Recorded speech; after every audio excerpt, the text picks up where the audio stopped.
Chapter 456. It was a pity. Little Aegon had fallen into a trap.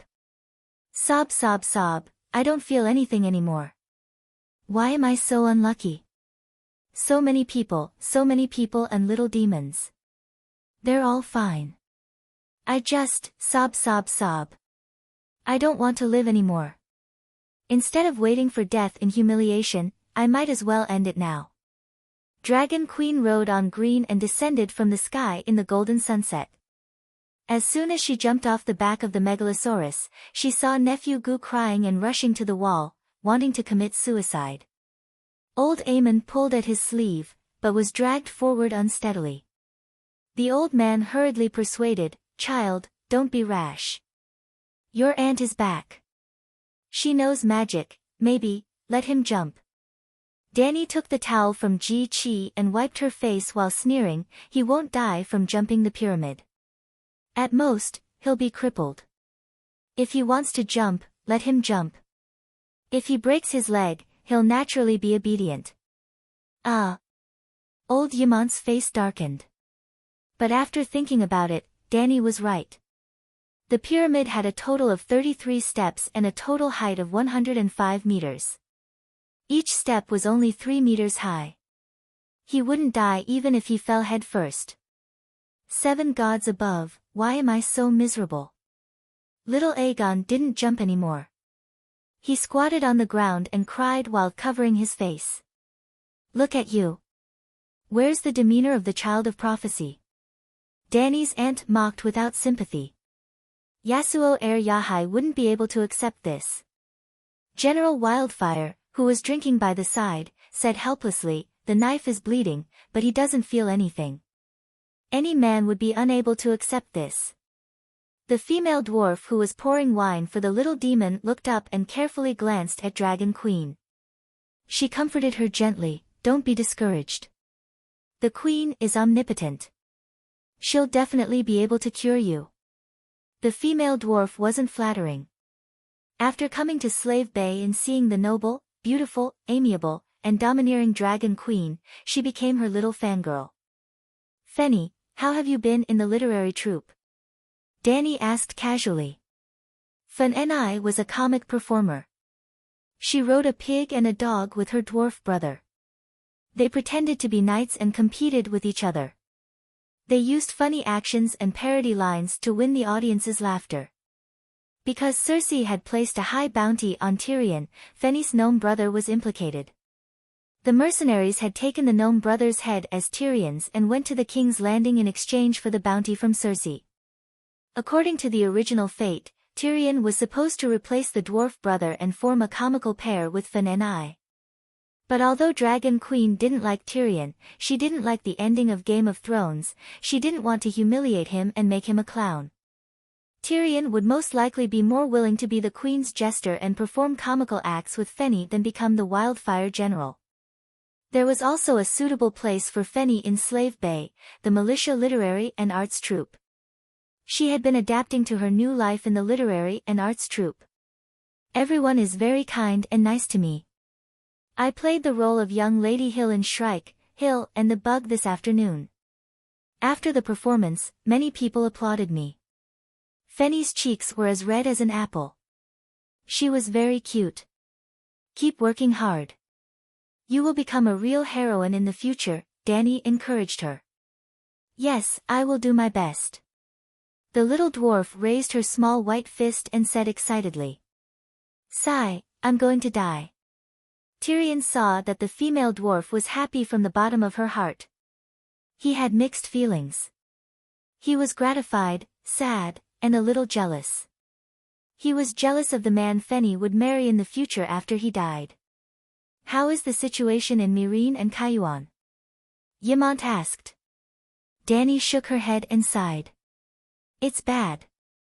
The public well in Meereen has been poisoned by stone men. Nearly 100 people have been infected with the grayscale disease. Cayuan, on the other hand, hasn't found any patients yet." Hiss, a dragon's roar came from the west. Everyone turned their heads and saw a black shadow flying out of the red sun. The black shadow flew towards the Great Pyramid, getting bigger and bigger.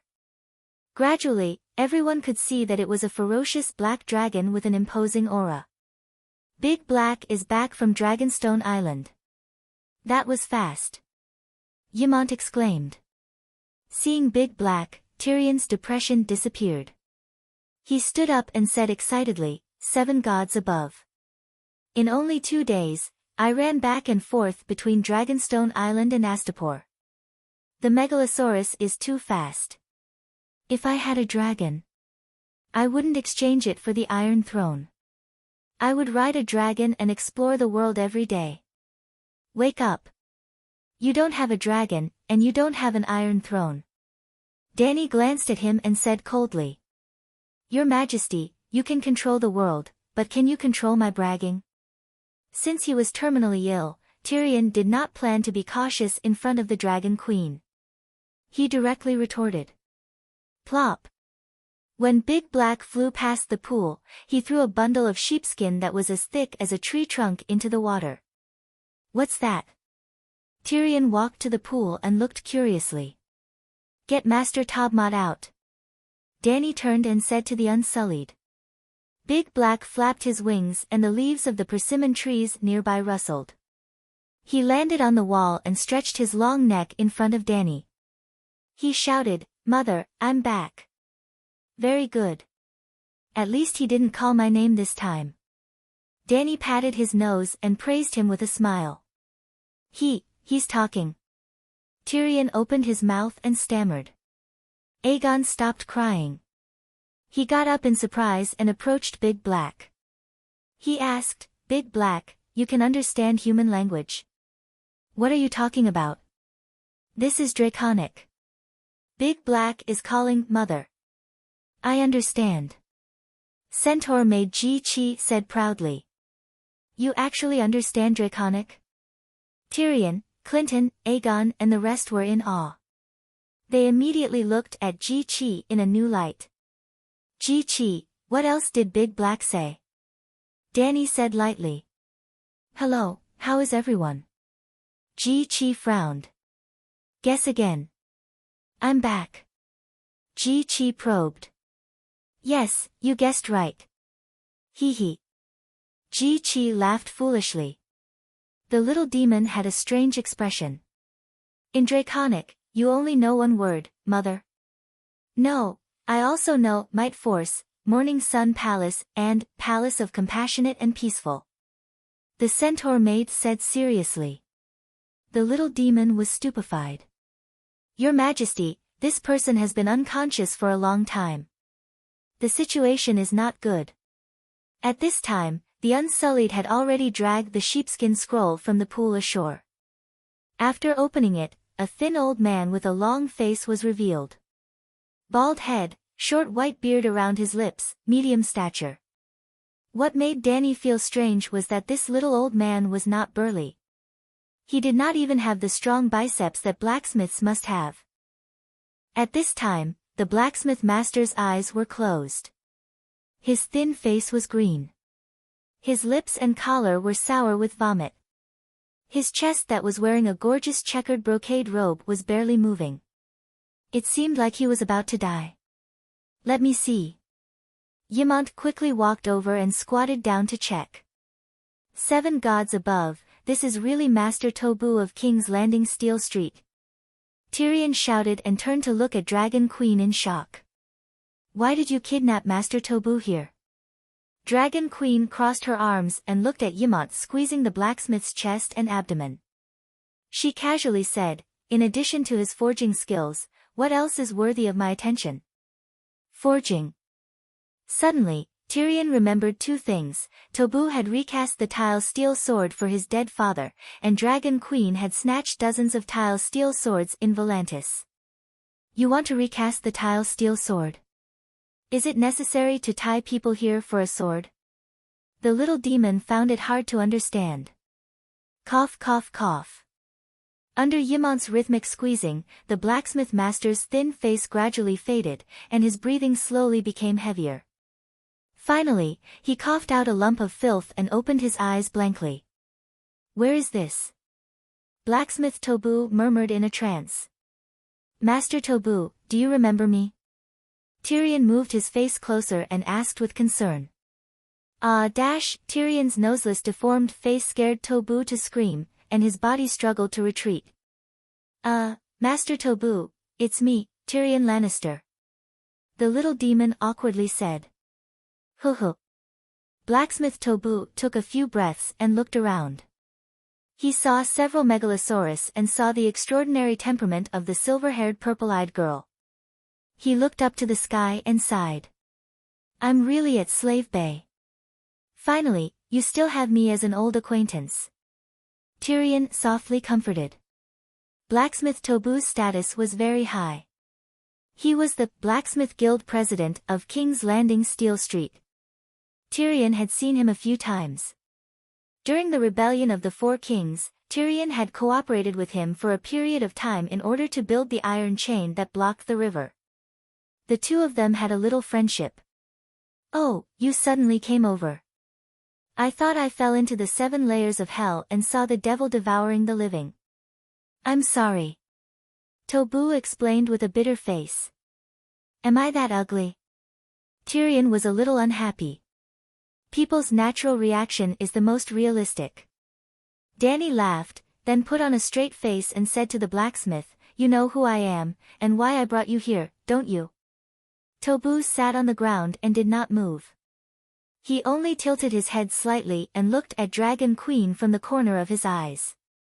His thin face showed a cold arrogance.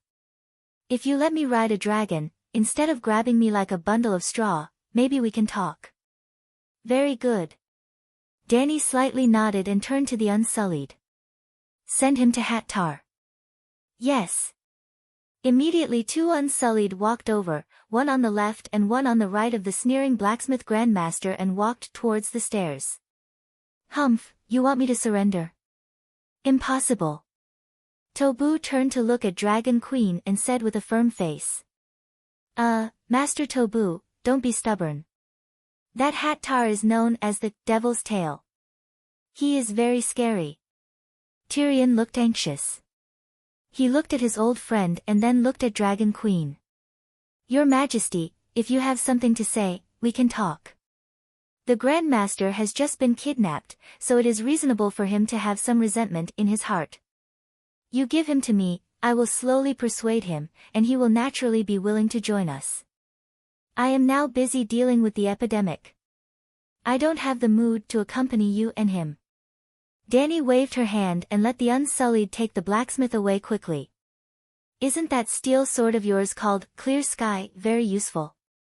Why do you have to go through so much trouble? Tyrion sighed. I want steel armor. It's to scare people. Tyrion said proudly, this is Valeglia's tactic. Hundreds of dragons cover the sky, and the soldiers below are terrified. The crossbowmen are not in the mood to control the crossbows. In the era before the dragon-slaying crossbow was invented by the scholars, the crossbow could also kill the megalosaurus. The Dornishmen killed the 100-year-old dragon Miracis is an example. That's because the Dornishmen were lucky and shot the megalosaurus in the eye. After the megalosaurus reached adulthood, ordinary arrows and even crossbows couldn't break its scales. Do you think your ancestors didn't prepare crossbows in the Battle of Blazing Fury? Unfortunately, they couldn't even break the scales. Old Ymont frowned. Yep, the Battle of Blazing Fury was between Targaryen and Lannister of the West plus Highgarden Gardner. It was also after that battle that Lannister submitted to Targaryen and dutifully served as a good subject for 300 years. Tyrion sighed and said, Look at Blackie, his eyes are now the size of bowls. In the future, as his body grows larger, his eyes will inevitably grow larger as well. An eyeball that was bigger than a window, wasn't that a fatal flaw? Any qualified archer could hit a window 200 meters away with a ballista, right?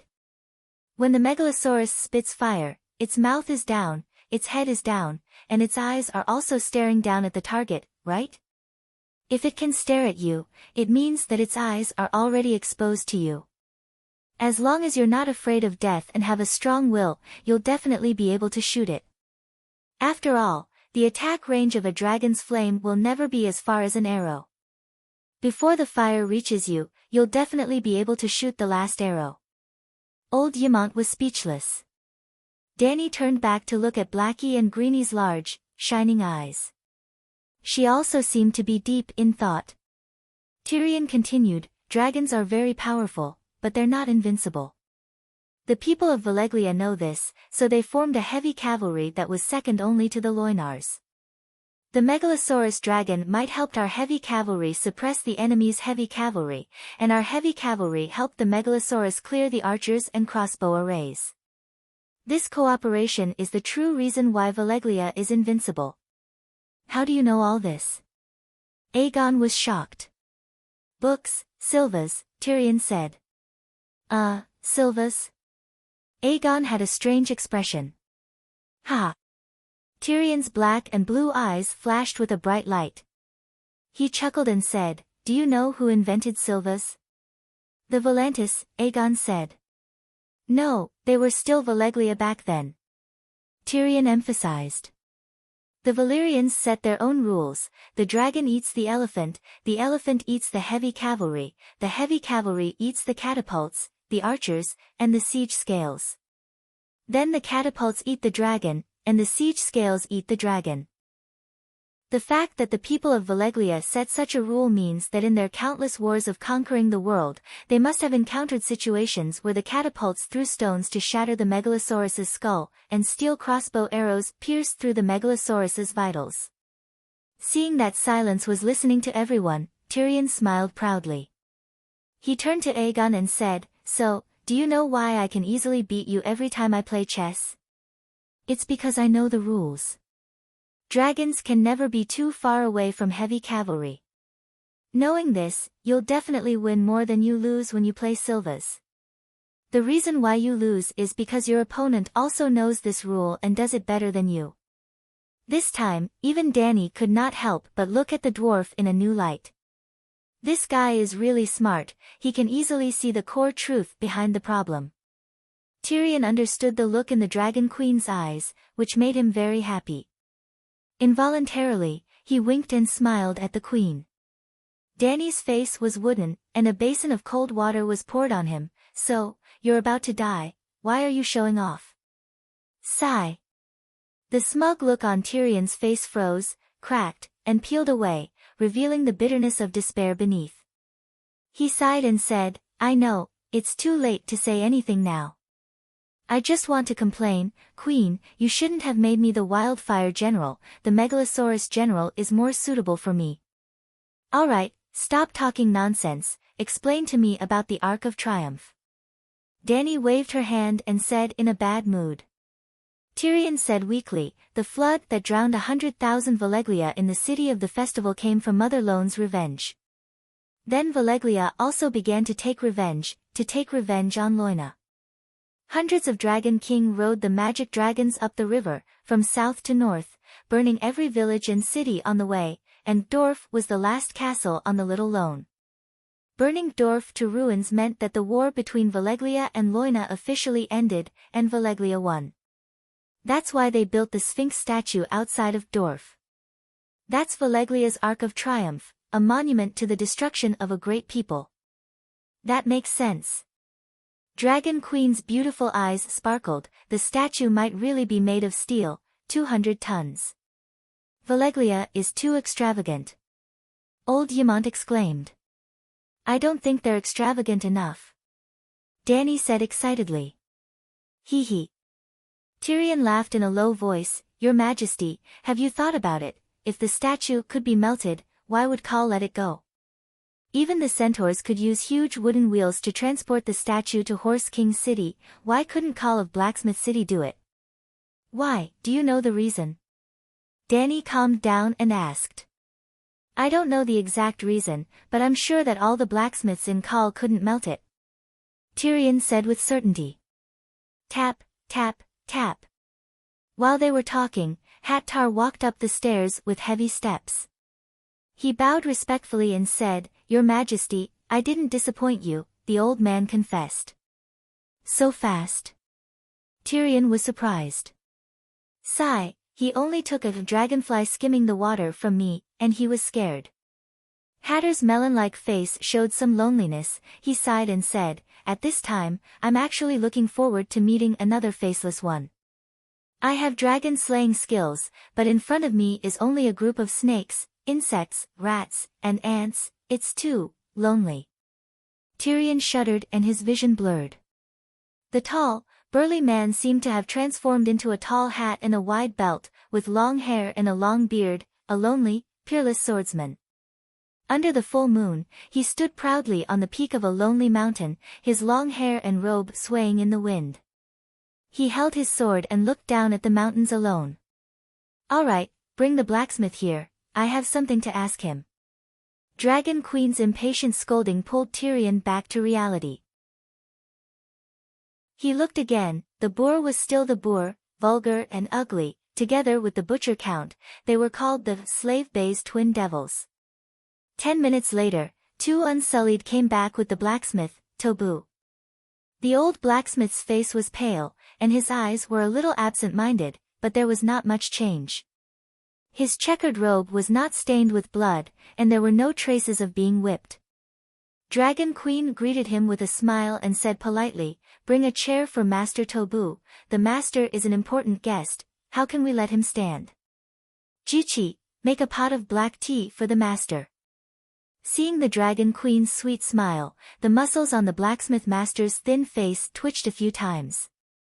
He forced out a humble maid-like smile and said, "Your Majesty, what do you want to know?" "I will tell you everything I know."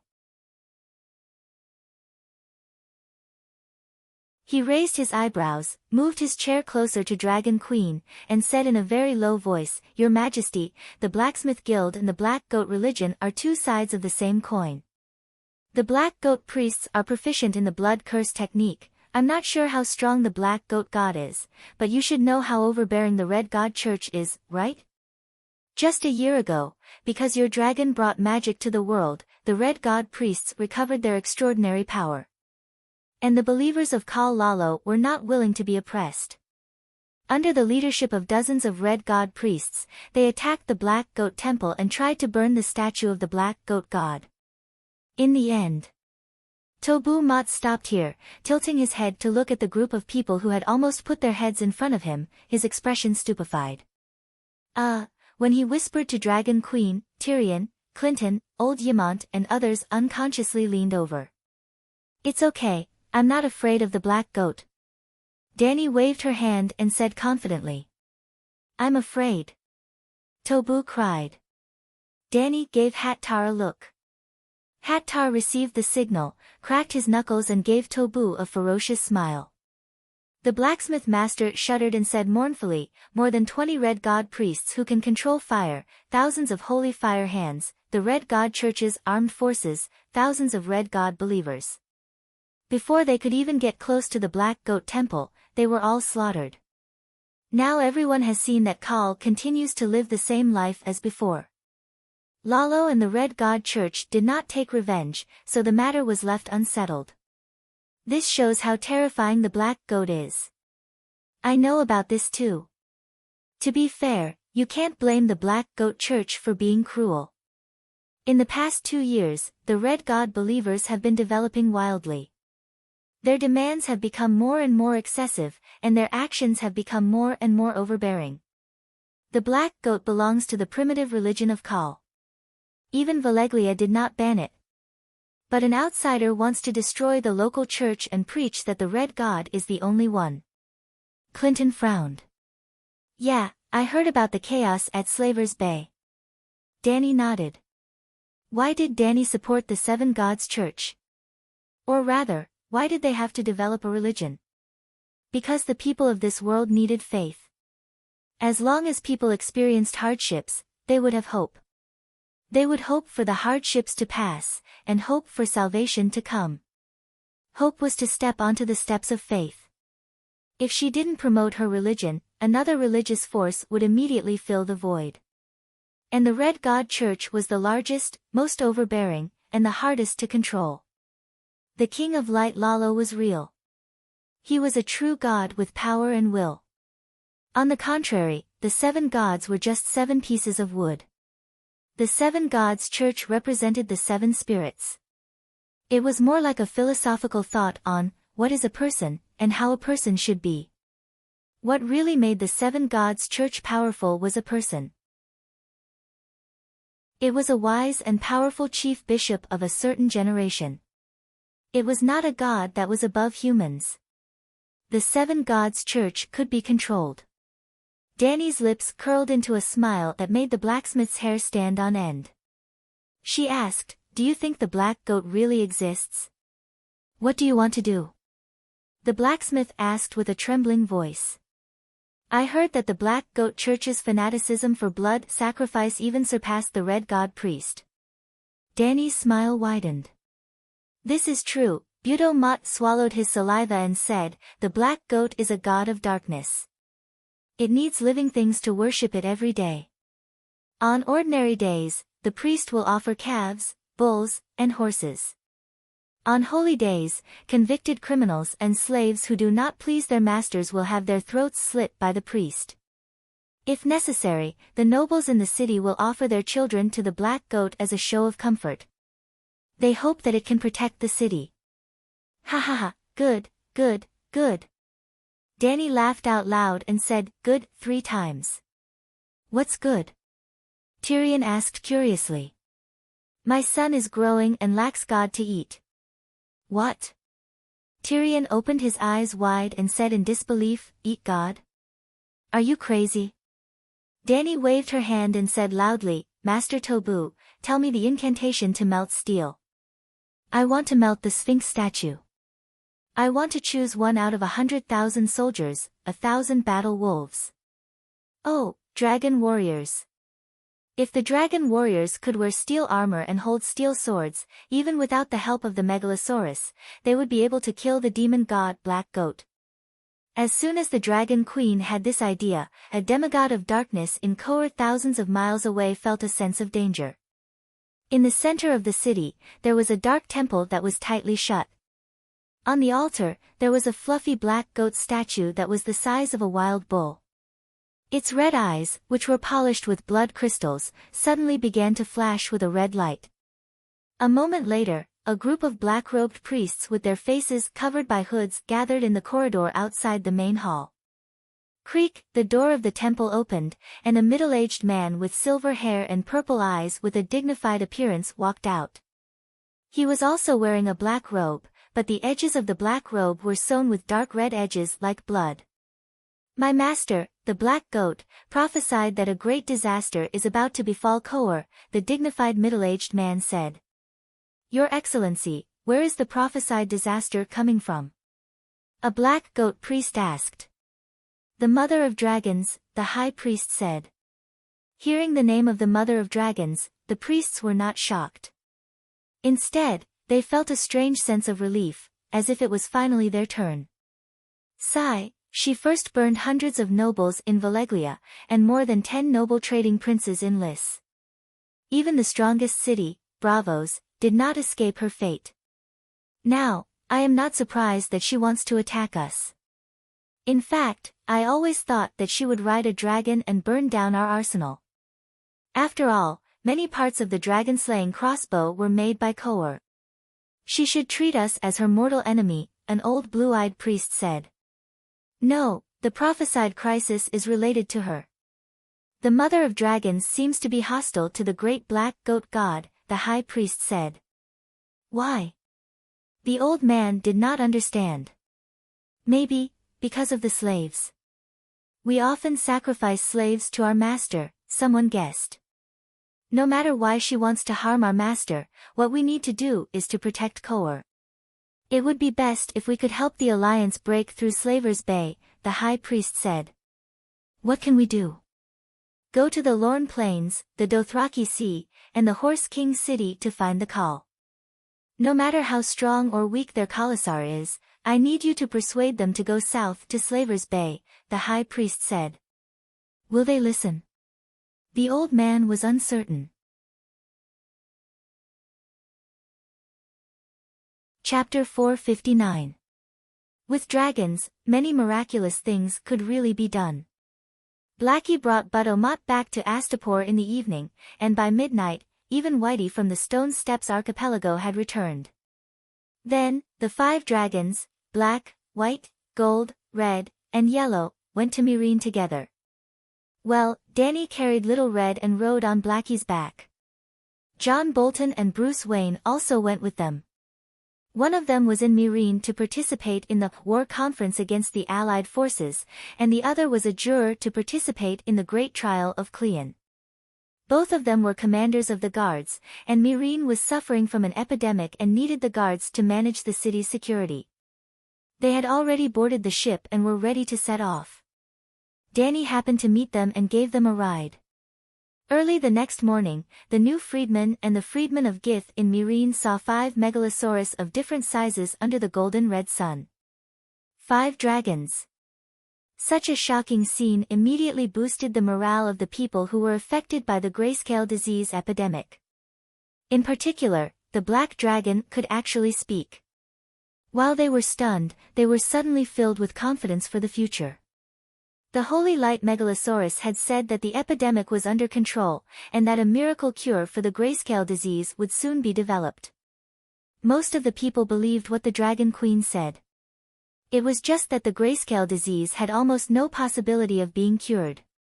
Now, with the Megalosaurus endorsement, everyone was completely convinced. Who could not believe what the Megalosaurus said? Then, an even more fantastical scene appeared. Under the premise of reminding every household to keep their dogs, cats, pigs, sheep, horses, and cows tied up. With the cooperation of the guards, the 5 dragons, starting from the east of the city, flew close to the ground. The 5 Megalosaurus draconic aura was fully unleashed, and the dragon's roar was endless. Squeak squeak squeak, countless rats, weasels, hedgehogs, cockroaches, and other small animals and insects came out from the corners. They ran out of the houses, onto the wide streets, and ran mindlessly towards the west of the city. Fishing nets had been set up to prevent the corpses from being washed to other places in the West City docks. The sea-like rats jumped into the fishing net. The rats in front struggled and drowned in the sea, while the rats behind continued to run forward under the pressure of the Firebird. People with trypophobia would probably pass out just by looking at it. This cycle repeated 7 or 8 times. Finally, not a single mouse could be seen on the street. Only then did the 5 dragons end the demonstration of power activity. At this moment, the azure sea surface was actually filled with floating corpses, causing one's scalp to go numb. However, the rat corpses on the surface of the sea did not need to be dealt with by humans. Boom! The 5 dragons spat out dragon flames at the same time. The rolling pillars of fire almost boiled the surface of the sea. I should eliminate Little Red. He was just here to be a bystander. The chopstick-thick dragon flames and the cat-like dragon roars were completely useless. Danny had called him over mainly because she wanted to establish a friendly relationship with her brothers through their activities. Well, it could be considered a parent-child activity. After doing this, Dragon Queen prepared to leave. She still had to use the same method to get rid of the rats in Kayuan and Astapor City. Whether there was grayscale disease or not, rats were one of the greatest sources of infection for the plague. By getting rid of the rats, the safety of the people in the 3 cities of Slavers Bay would be reduced by 10 times. The Great Pyramid of Myrene. Under the sunlight, on the green brick wall, Danny sat on Blackie's back with Little Gold in her arms. It was a nano-level organism. No matter how awesome the optical microscope was, it couldn't see it. But she still saw the virus with magic power. It was a grayish-blue light spot that was constantly moving. Well, in the optical eyepiece, she couldn't see the virus clearly. But when she adjusted the magic eyepiece, she could capture the bright magic radiance emitted by the virus. This was the strange thing about the witchcraft lens. Things that couldn't be seen with the naked eye could be perceived with magic power and mental power. That's right. When using the magic eyepiece, she didn't use her eyes to see. Instead, she used her magic power to resonate with it, using her own magic power as another organ. This magic organ could see the magic nature, shape, and other attributes of the sample on the glass slide. This was very buggy. It also made Danny feel that Valeglia was the Atlantis of this world. The development of their civilization was too advanced. Well, it could also be said that the development of other civilizations was too slow. For example, the Westeros, with tens of thousands of years of history, the level of technology had been stagnant. But the gray-scale virus had magic power. What did that mean? Although the virus was small, it was still a single organism. Wasn't a creature with magic power a magical beast? After driving away most of the rats in Cayuan and Mirin, it was almost 8:00 in the evening. After dinner and taking a shower, Danny went to the laboratory opened on the second floor of the Great Pyramid, next door to Tyrion's bedroom. She summoned Kuei Shi, together with old Yamant, and the three of them began to study the virus again. Well, Kuei Shi came over as a friendly support. After discovering the gray-scale disease, Danny contacted her. After all, Kuei Shi was a rare big shot in the magic world. In terms of knowledge and experience, Danny was far inferior to her. But in the face of Danny's request for help, Kuei Shi was helpless. Asia and Edie didn't have a good way to deal with the gray-scale disease. In the major cities of the Jade Sea, quarantine and incineration were still the best ways to deal with the gray-scale disease patients. But Kuei Shi promised to come over and study the magic medicine together. If it could cure the gray-scale disease, then it must be a magic medicine. The two sides agreed that as long as Danny gave her a true dragon roar, Kuei Shi would project her image. The wizard lens is worthy of its reputation. There are 15 kinds of lenses that can observe spiritual quality. The Edie's imitations only have 2 sets of spiritual quality lenses, no magic lenses or optical lenses. After seeing the dim spiritual quality of the gray-scale disease with her own eyes, Kuei Shi was filled with emotion and gently stroked the wizard lens with a look of awe. They actually let you use the Edie lens? It seems that the title of number 1 of the young generation in the East is really famous. Danny said in surprise. I told you, don't mention number 1 to me. Kuei Shi's face darkened. Well, this time Kuei Shi didn't wear a mask. She had a small and delicate oval face, long brown hair tied behind her head, big blue eyes under her willowy eyebrows, and a tall nose. She was very beautiful. But Danny also had to admit that ordinary people wouldn't think that Kuei Shi was beautiful. Her skin was as pale as a dead person's, and her thin and transparent lips made her less lively and less lively. She didn't have the sickly beauty of the Lollydragon. Instead, Kuei Shi looked a bit like a zombie. After seeing Kuei Shi, old Yamant asked Danny with concern, will Jon Snow look like your friend in the future? There was no need to think about the future. At this moment, Jon on the Great Wall was as pale as a dead person, and because he was afraid of the light, he was wearing a helmet. Jon didn't wear a wooden mask, as that would make him look too different. But he also had a way.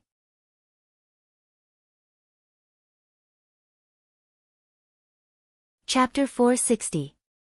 What kind of theory is the 5 elements theory? Yamant asked curiously. Danny was a doctor in her previous life, but she was a modern surgeon. She did not understand traditional Chinese medicine and could not accurately explain the 5 elements theory of traditional Chinese medicine. But since she had already bragged, she did not want to admit defeat so easily. Anyway, there was no real traditional Chinese medicine expert here. Yamant and Kuei Shi were from another world and had never heard of the 5 elements theory of traditional Chinese medicine, so it did not matter if she spoke nonsense. It's probably to classify everything in the world into the 5 elements of metal, wood, water, fire, and earth, and the 5 elements reinforce and counteract each other, so, Danny stumbled, combining her understanding of the 5 elements theory that she had read in novels with her own professional knowledge. She made a mess and served it to the 2 people opposite her. Whether they could eat it, whether they would have diarrhea or be poisoned to death after eating it was none of her business. At first, Koeishi was calm and did not care about a certain person's fallacious theory. But as she listened, she was shocked to find that regardless of whether the Dragon Queen's theory was true or false, it was indeed a very systematic, very reasonable, and very magical medical theory. This is indeed a very advanced way of thinking, Yamant said thoughtfully. Our current medicine only has medicine and no theory. As for the potions, they were all improved from folk recipes. Scholars can't develop new medicine out of thin air, and can't develop corresponding medicine for a certain disease. We have no theory and don't know how to start. We can only test a variety of herbs. But the patient is weak, how can they withstand the experiment? So, the bloodletting therapy, which may be useless but is absolutely harmless, has become a panacea in the hands of doctors.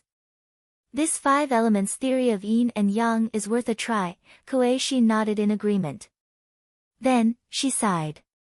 The problem is, this kind of medical theory also requires a lot of time to experiment, verify, and accumulate experience. For the current gray-scale disease, speaking of this, Koeishi suddenly froze and was stunned.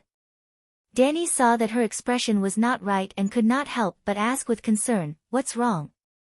The 5 elements reinforce and counteract each other. Water counters fire, and water and fire do not mix, right? Koeishi asked. Isn't it obvious? If your house is on fire, just put it out with water. Dead wood can't be lit, Danny said casually. No, your understanding is too shallow. Koeishi shook her head and said seriously, the 5 elements reinforce and counteract each other. It should be related to the cycle of the laws. With the 5 laws as the foundation, a complete world can be built. It was Danny's turn to be dumbfounded. She asked blankly, "What are you trying to say?" Koeishi opened her mouth and wanted to explain, but she had just come into contact with the theory of the 5 elements, and it was Dragon Queen's second hand that was full of mistakes. She had some understanding in her heart, but she could not form a complete idea. Sighing, she directly suggested, the gray-scale disease was born from Leona. Theoretically, it belongs to the water element, and your dragon belongs to the fire element. Perhaps, you can try to see if your dragon blood can kill the gray-scale disease virus.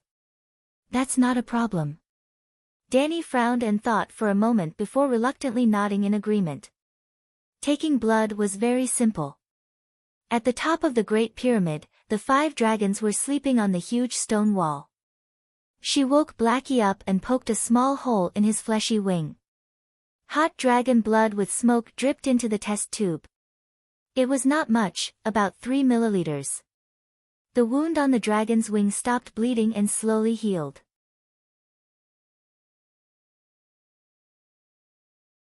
The shadow binder looked very confused. After a while, she looked up at Danny and said, "We still need a group of fire mages to do the experiment. We need to test whether you're special, or all transcendents are immune to the gray-scale disease. Testing this won't help with curing the gray-scale disease. Our main goal now is to cure the disease. Also, the fire mages under me are weak. They can only conjure wildfire. They can't even gather fire to light a lamp. It'll be terrible if they get infected," Danny said. Koeishi frowned and thought for a while. She said, "My projection is about to end. Why don't you get the Black Dragon to pick me up from Thunder Island, and I'll come to Slave Bay to help you research the miracle medicine. You're not sealing the evil god of the underground palace?" Danny asked in surprise. "According to the Brandon Evil Suppression formation you gave me, I ordered a new batch of magic materials from Yashia. I have about a month of free time," Koeishi said. "Okay, I'll get Blackie to pick you up." After Koeishi left, Danny didn't end the experiment.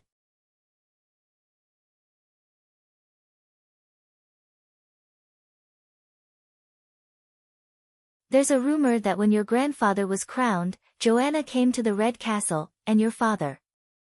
After that, she was your father's lover for a few years before marrying Tywin. At this point, Ymont shook his head with a bitter smile and said, "Now it seems that it might not be a rumor. If Tyrion is really your father's illegitimate son, at least it means that Joanna really did have an affair with your father." It was bad enough that the wise, mighty, cold, and arrogant old lion had died in the toilet, and now there was a sea of Dothraki grass looming over his head. Could it be that she had been wrong all along, and the most miserable person in the game of power was actually the elder lion? Dany's expression was conflicted for a while before she let out a long sigh of relief and sighed. This explains why Ching Tywin is so cruel to Aerys, and why Ching Tywin is biased in the matter of the purple wedding. Go and ask Barristan, before Tyrion was born, did Aerys and Joanna have an affair? Ymont urged. All right. The Dragon Queen's bedroom was just opposite Ymont's. Dany returned to the bedroom, took out the glass candle, and began to contact the White Knight. Yes, it was noon in Astapor, and around 4 in the afternoon at the Narrow Sea, thousands of miles away. On the mirror-like Sea of Myr, a long string of flat-bottomed cargo ships with the White Tower flag came from the east. Barristan stood on the bridge, looking at the ships in the distance with a pair of binoculars in his hand, and his heart was filled with emotions. After today, the story of him leading the royal fleet to rob merchant ships would spread across the Narrow Sea, and he wondered if anyone would call him a pirate. Thinking of this, he quickly turned around and looked at the flag on the main mast. Then, the old knight flew into a rage. "Sweet potato, Kent, I told you to hang the three-headed dragon flag of the Targaryen, what is wrong with you?" The White Knight pointed at the skeleton pirate flag on the mast and roared at the first mate on the deck. The short man who looked like a sweet potato shouted, "Sir, we are now the Targaryen Royal Navy. You said that we have to cherish the honor of the Royal Navy. Isn't hanging the true dragon flag during a robbery a disgrace to the Queen and the Royal Navy?" Kent was originally a pirate captain under the command of the Lord of Dimensional Waters, and also the captain of Cersei's Royal Navy. In other words, Sweet Potato Kent was born in the royal territory, and came from the King's Landing. Therefore, Kent was no stranger to Sir Barristan and the Dragon Queen. In fact, the thousands of pirate lackeys of Ordwake were mostly from the royal territory, and the Targaryens were to them what Stark was to the people of the Northern Territory. Perhaps both were eliminated. They were more loyal to the Dragon Queen than to Cersei.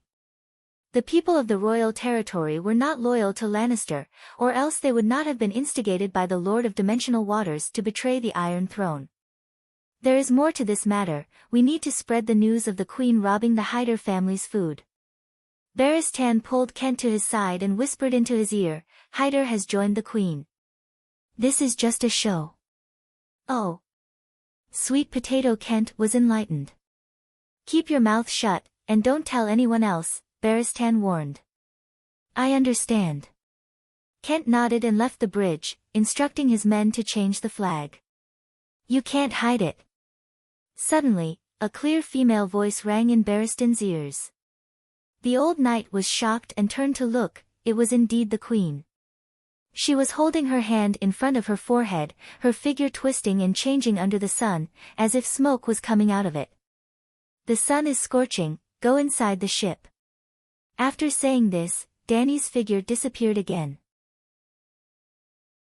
Barristan looked around, and seeing that no one was looking at the bridge, he heaved a sigh of relief and quickly retreated into the cabin. He ran all the way to the captain's room and closed the door, only then did he see the Dragon Queen suddenly appear again. "Your Majesty, is there an urgent matter?" Barristan asked. "What is the relationship between my father and Joanna Lannister?" Dany asked directly. Why are you asking this?" The old knight looked hesitant. "Did you hear some bad rumors?" "Words are like the wind, they have been dead for so many years, there is no need to be too concerned about any rumors." Hee, if there were only rumors, I would not be in such a hurry to find you." Dany's lips curled into a mocking smile.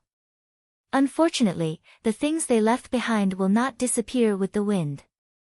Barristan's blue pupils shrank, and he said with a trembling voice, "What do you mean?"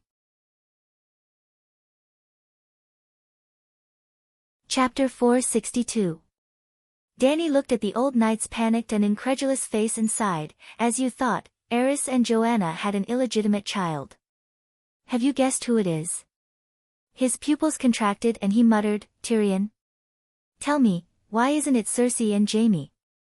I heard that Joanna not only gave her virginity to Eris, but also was his mistress for a few years before asking Tywin to take over, Danny said. Take over, the mistress? The White Knight didn't understand the word, but he didn't spend too much energy on the unfamiliar word. More important things occupied his attention. It's a rumor. Barristan said with certainty, there's only pure love between Joanna and King Aerys. Are you sure?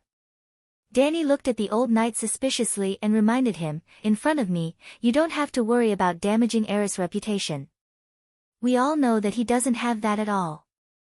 No, Your Majesty, you misunderstood. Barristan quickly shook his head and explained, in the beginning, when Miss Joanna came to the Red Castle to serve as Princess Lei's maid, she and Duke Tywin weren't lovers. On the contrary, Aerys, who was still a prince, fell in love with Joanna at first sight and they truly loved each other.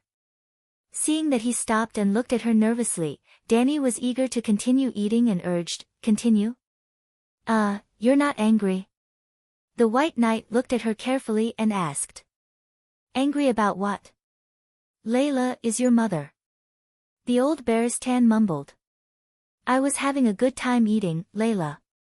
If you didn't remind me, I would have almost forgotten. Danny rolled her eyes and said bluntly, Aerys is my father, this is too bad, too melodramatic, I don't want to be involved at all. Okay, the White Knight nodded and relaxed and continued, Your Majesty, you have to understand one thing, Prince Aerys was generous and selfless in his youth, handsome and courageous, wait. Danny raised her hand to interrupt him and complained, I only want to hear about Aerys and Joanna's love history. You don't have to worry about his identity as the king and my father, don't flatter him. Flattery?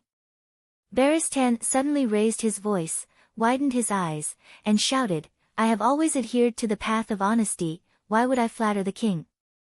All right, I've poked the old knight's sore spot. The Dragon Queen immediately nodded and admitted her mistake, I said the wrong thing, you were just protecting the honor of the Emperor. Sigh, Your Majesty, I'm telling the truth. Barristan panicked. He, Old Ba, had been wearing a white robe for dozens of years. He had experienced 1 king, 2 kings, 3 kings, 5 or 6 kings. When had he not been upright and outspoken and sincerely admonished? Even if it was for the glory of the king, he would at most remain silent. Why would he deliberately flatter the king? But... Danny frowned. The young talent you mentioned has nothing to do with the Mad King. Prince Aerys in his youth is not the same as in his old age, the old knight emphasized. Old? He was only 40 years old when he passed away, right? King Aerys has changed, quite a bit. Barristan scratched his head. When the Mad King was in his 30s, he was tormented by madness until he looked like a 70-year-old man. He looked haggard, his long hair tangled, his beard unkempt, and his foot-long, twisted nails. He was younger than himself, but in Barristan's impression, the Mad King had always been an old man. When he was young, the prince had a bad temper and was temperamental, but it was all under control. In fact, Prince Aerys was widely acknowledged to be very charming. Noble girls adored him, and talented young men from the 7 kingdoms liked to befriend him. Prince Aerys, Duke Tywin, and Robert's father, Duke Steve, were the most outstanding young nobles of the Westeros. They were also the best of friends. They grew up together and participated in the Battle of the 9 Copper Coin Kings. Your father's bravery was tested in the flames of war, and Tywin even personally conferred him the title of knight after the war. Danny did not comment, so, Joanna fell in love with such a beautiful young man? The two of them did not do anything impolite, but you know that the forest which prophesied to your great-grandfather that the child of prophecy would definitely be born in your parents' bloodline. So, Prince Aerys could not marry Miss Joanna. I am not sure whether the change in his personality was related to it. In short, after marriage, King Ares' behavior became more and more crazy. Sir Barristan said the last word carefully, and he kept staring at the Queen's expression. Dany did frown, but it was not because Ares was called the Mad King. "Are you sure that my father Ares loved Joanna?" she asked. Barristan said firmly, "Prince Ares is temperamental, and his hobbies could not last long. But I can swear that Prince Ares never loved Princess Layla. There was no love between them. On the contrary, his feelings for Joanna lasted for a long time. If the child of prophecy had not prophesied, there was a 90% chance that he would have married Joanna." "Then, do you think that my father's change is related to the three-eyed crow?" Dany asked. Barristan's expression changed drastically, and he said in a trembling voice, "If I did not know about the three-eyed crow and that he had once distorted your thoughts, I would not have thought of this." "So, it is?" Dany asked again.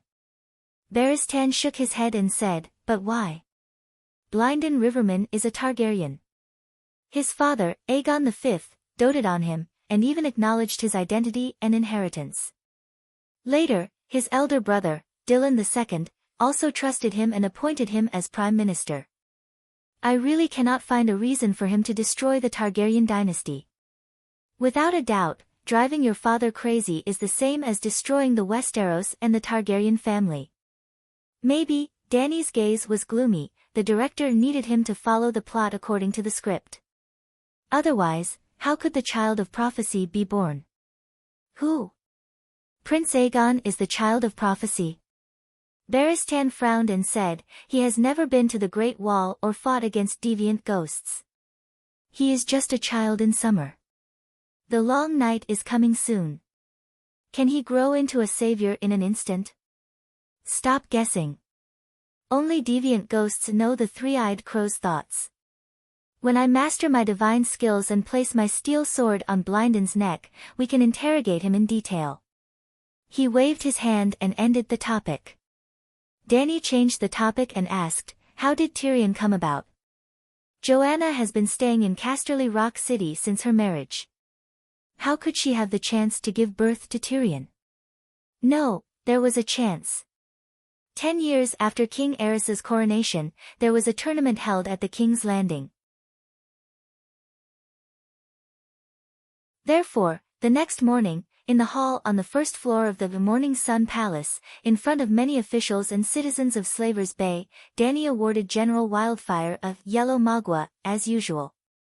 Yes, this was an announcement that was made before. Targaryen's words were like a mountain. The Dragon Queen acknowledged Tyrion's contribution in exposing the Alliance's sinister plan. Even if it was indirect, it was to reward Tyrion for giving her 200 tons of steel. She said that she would reward him. Even if he became the Targaryen's illegitimate son, she would still give him this piece of fragrant ice cream. "General Wildfire, you can consider changing your hairstyle." Dany held back her naughty thoughts and suggested.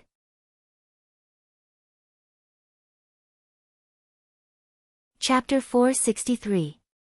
Your Majesty, I don't want to shave my head. A bald head with a braid hanging at the back is so ugly. Tyrion shook his head repeatedly, rejecting the Dragon Queen's good intentions. Dany was surprised. So far, Tyrion was the only one who clearly said that the braid hairstyle was ugly. This guy's aesthetic is normal. Well, she also thought that it was very ugly, very funny, and had a disgusting smell for sensible people. Because of this, she instigated the little demon to get one. The uglier, funnier, and more disgusting he was, the happier she was.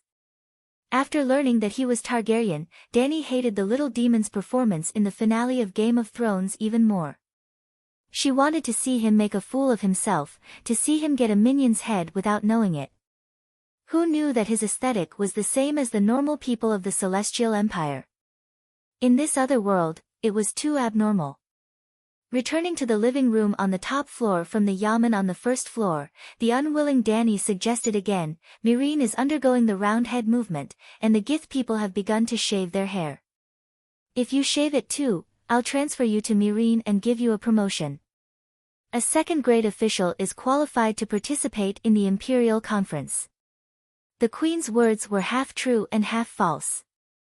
The last thing Klein did as the mayor of Myrene was to urge the Gith people to change their customs and shave off their originally stiff black and red straight hair. But it was not a minion's head. It was somewhat like a Mongolian warrior who shaved off the top of his head, leaving only a circle of hair at the temples and the back of his head. It was also ugly. Moreover, the so-called second-grade official was only a promotion, not a position. The little demon was still a wildfire general. Tyrion waved his hand dejectedly and said, "I have the grayscale disease and am about to die. There's no point in having the Iron Throne in front of me." On the side, Aegon, who was nestled in a daze on the soft couch, seemed to empathize with him. His eyes reddened, and he was about to cry. Sigh. Clinton also sighed. His eyes dimmed and he looked like he had lost all interest in life. Sister Ashara's eyes were filled with pity, but there was nothing she could do. She could only silently stroke Aegon's back and whisper some words of comfort. Seeing this, Ymont comforted them, "Don't worry, the Queen has the witch lens and has already studied the characteristics of the grayscale disease virus. Later, Larissa will teach you the fire magic that the Queen has personally taught you. Combined with a high concentration of alcohol, you will be able to effectively stop the spread of the grayscale disease. Maybe he can be like Shireen Byra and Theon, only partially petrified. I've also attended the Queen's witchcraft lectures, and I've also tried the glass candles. I don't have the talent for witchcraft, so I can't learn it." Tyrion shook his head. Ymont thought for a while and said, "Dahe went to the Thunder Island in the Jade Sea to pick up Master Kuei-shi. She is the most talented sorcerer in the East. Maybe she can come up with a miracle cure." Kuei-shi? 7 gods above, it's actually her. Tyrion facepalmed and sighed. Dany asked curiously, "You know Kuei-shi too?" "I heard from the fire sorcerers that she is the strongest among the young generation in the Eastern Transcendent world. Together with Lisbon, they are known as the twin heroes of the East and the West." Tyrion sighed again and again. What bullshit, strongest among the young generation? It's fine if you're just fooling others. But I know Lisbon. That bastard even used the 3 gods return to cave to cheat me of a bag of silver coins. In the end, he was stabbed into a dead end by a mercenary. How unlucky. Instead of relying on that kind of person to save lives, it's better to fight with a wildfire. Otherwise, why would I tell you about Jon and Tyrion's identities? Then what do you plan to do with them? Ymont asked. What do I do? I'm already too busy with my own matters. Let them fend for themselves. What can they think? Why don't you tell me what to do with your seniority? Dany threw the ball back again. Sigh, Jon has already put on black clothes and is destined to be a night watchman for the rest of his life. Tyrion, let him continue to be Lannister. Don't tell him his identity. In the future, you can help him become the Duke of Casterly Rock City. After all, Aegon is the son of Rhaega. The Iron Throne will be given to him. Ymont looked at Dany and asked tentatively, "How about this arrangement?" "Okay, as long as Aegon has the courage to participate in the Battle of the Long Night, as long as he can kill the strange Ghost King." Dany nodded in agreement without any pressure. At around 3:00 in the morning the next day, the sky was still a deep indigo color. Blackie passed through the dark sky like a ghost and landed on the torchlit walls of the Great Pyramid. Blackie had indeed never been to Thunder Island, but Dany's spiritual projection had been to the underground palace of Thunder Island many times. Blackie, who could communicate with Dany's dragon spirit, naturally knew the direction of Thunder Island. Kuei-shi was still dressed the same as when they first met, wearing a loose blue mage robe with a hood and a red wooden mask. She didn't come alone. There was a white-haired old man with her. In addition to the two of them, Blackie also carried a large canvas bag with 400 to 500 pounds of magic herbs in its claws. Blackie, Tyrion, and 4 or 5 unsullied holding torches were waiting on the pyramid. Her Majesty's apprentice, Larissa, greets President Butian and Mage Kue Shi. General Wildfire and I represent Her Majesty to welcome the two of you. When Kue Shi and the white-haired old man slid down from the dragon's back, Larissa said again, I have already asked people to prepare wine and guest rooms. The two of you must be tired from the journey. First, eat a little and rest for the night. When dawn comes, the Queen will personally receive the masters. Masters, hello. My name is Tyrion Lannister. Actually, other than General Wildfire, I'm the only one bestowed with a yellow mandarin jacket. The little demon was wearing a golden mandarin jacket. He strode over with his short legs and walked over with his head held high. I will accompany the two of you for dinner on behalf of the Queen and introduce the epidemic in Slave Bay. Yes, Tyrion was here to accompany them. At this time, the Dragon Queen was sleeping and couldn't receive guests. However, he couldn't let the guests sit in the living room and eat alone. General Wildfire, who was bestowed with a yellow mandarin jacket, accepted the task of accompanying the guests. After all, he could drink and had a sharp tongue. He was most suitable to be a receptionist. Master Kue Shi, I have long heard of your great name. After the introductions, Tyrion began to show off. He walked in front of Kue Shi, who was wearing a red wooden mask, and gave him a thumbs up. He praised, the best of the younger generation, and the same as Volantis Lisbon, enough. The shadow-binding knight, who had been silent all this time, almost shouted. I'm not the best of the younger generation. Don't compare me to Lisbon, she said in a low voice after catching her breath. Haha, Tyrion didn't know what to do for a moment, but immediately smiled as if he understood something. This female wizard was very modest, very shy, and even a little shy. Wizard Kue Shi is truly modest. But who doesn't know your name? Who doesn't know? Even an outsider like me knows your position in the transcendent realm. You're too modest, he praised loudly. He couldn't be rude just because she was too modest. On the contrary, the more he praised a modest person, the better impression she had of him in her heart. After all, he had contracted an illness and needed her to treat it. Kue Shi's gaze was deep. Several shadows flashed in her bright, mirror-like eyes, but the red wooden mask blocked her gaze. The dwarf gave a thumbs up and waved it in front of the barbarian elder and Kue Shi.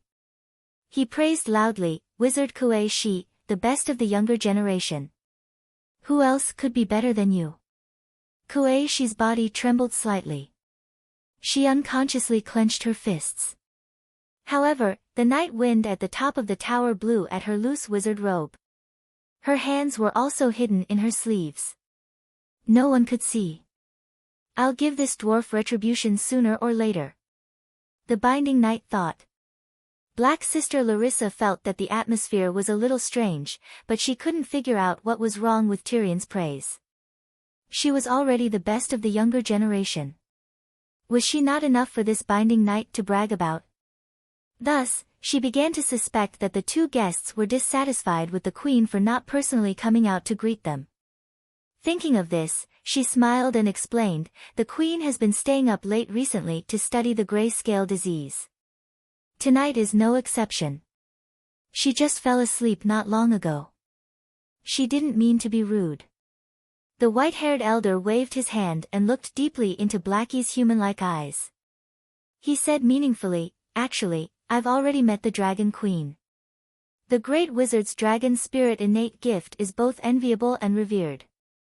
The barbarian elder wore a high hat and a wide belt.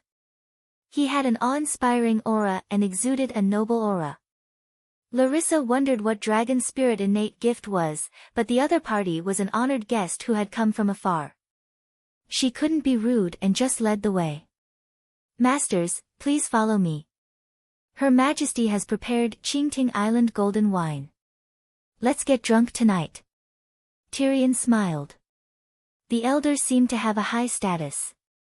He directly walked past Kue Shi and said, there's no need to rest or feast. I've been meditating during the flight. I'm not tired now. Take me directly to the laboratory. The legendary wizard lens. How can I sleep when I think of it next door?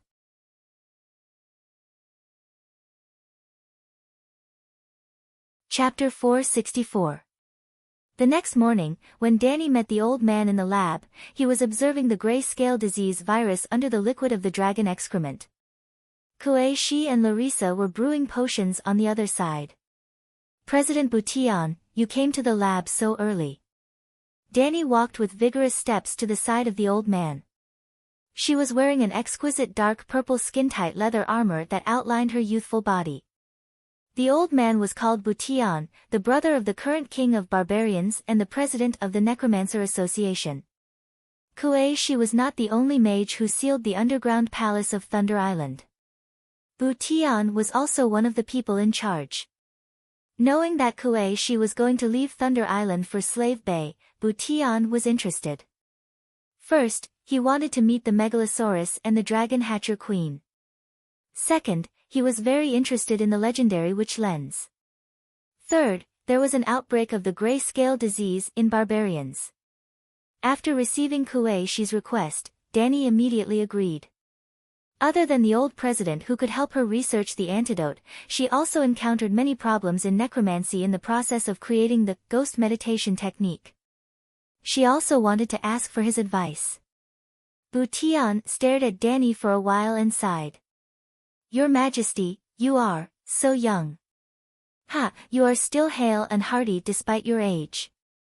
You didn't sleep last night, but you are still hale and hearty. I heard that you asked for some dragon excrement as soon as you came. Danny was also observing him. From Butian's eyes, she saw a vast silver-gray sea of fog. His magic power was stronger than Kuei, Shi's. Dragon excrement can suppress the grayscale disease. Butian said. Danny was surprised, but soon she thought of something and said, you already know? I once saw a message in a book. Valeglia can obtain dragon excrement to cure the plague by feeding Megalosaurus magic herbs. Butian said. I see. Then, do you know, Danny, who was inquiring curiously, suddenly stopped. Her purple eyes, which were shining with divine light, suddenly became blank. She was like a robot who had been pressed to pause. She was forced to enter the dragon spirit state. Her soul entered Blackie's body. The Heavenly Father's face is firm and resolute, adjudicating error and upholding justice. The Holy Mother brings the blessings of life, guarding and looking after every woman. The song of the seven gods, sung by thousands of people, appeared in Danny's ears, and an image appeared in front of her eyes. It seemed to be the great cathedral of Baylor that was filled with candles. On the day of Circe's parade, the Black Dragon's words had already shocked the world. The contents of his words announcing the prophecy of the seven gods about the long night, and acknowledging the great sparrow as the son of light spread like a whirlwind. The Iron Throne was extremely wary of the church as the seven kingdoms stirred up a tidal wave of fanatical faith. In theory, the rebellion of the four princes had ended long ago. Once Tiamin's rebellion was quelled, the seven kingdoms would regain their superficial unity. Thus, appeasing and roping in Crow's Eye Yuluan became the Iron Throne's top priority. Of course, if Crow's Eye dared to rebel, Regent Kevin wouldn't mind killing him. Because the Green Pavilion Island fleet had already crossed the Summer Sea in the south of Dorne and returned to Green Pavilion Island, the Iron Throne had the ability to say to Yuluan, if you don't agree, then kill me. If the negotiations between the two sides failed, Taimin wouldn't return the Shield Islands at the mouth of the Mandar River and wouldn't give up on the river bend. The Green Pavilion Island fleet would immediately head north and cooperate with Haiding's Mandar River fleet to attack Taimin on the Shield Islands. To a certain extent, the Lion family's old dog, Kevin, had already cleaned up the mess left by Cersei. He appointed Mester as the hand of the king, the famous naval general Pixter Redwyn as the Minister of Marine Affairs, and the famous land general Randolph Tarley as the Minister of Law. At this moment, the Lion and Rose, the Western region and River Bend, were unprecedentedly close to each other. Today, When Riverside, the Stormlands, and the northern region were crippled, this alliance was the strongest force in the Seven Kingdoms. The Aran Valley was gradually controlled by Littlefinger, but Littlefinger was never a threat, the nobles of the Seven Kingdoms thought. Dorne was still stable, and there were no signs of rebellion. Prince Dalong also promised to send his niece to the Imperial Conference. In this way, as long as the marriage between Cersei and Yuluan was successful, the court of the Tommen dynasty would be stable. At that time, the Iron Throne would attack the church. The Great Sparrow put Margaery and Cersei on trial, trampling the glory of the two top families into the mud. He also usurped the power of the king. No matter who sat on the Iron Throne, they would be in conflict with the church and the Great Sparrow.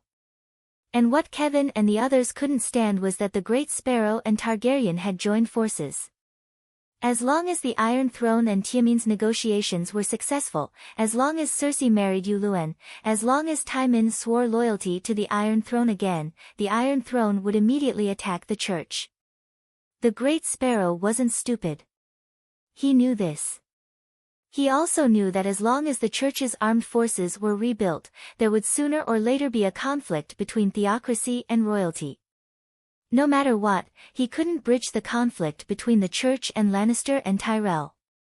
So, the Great Sparrow acted viciously and showed no mercy to Cersei.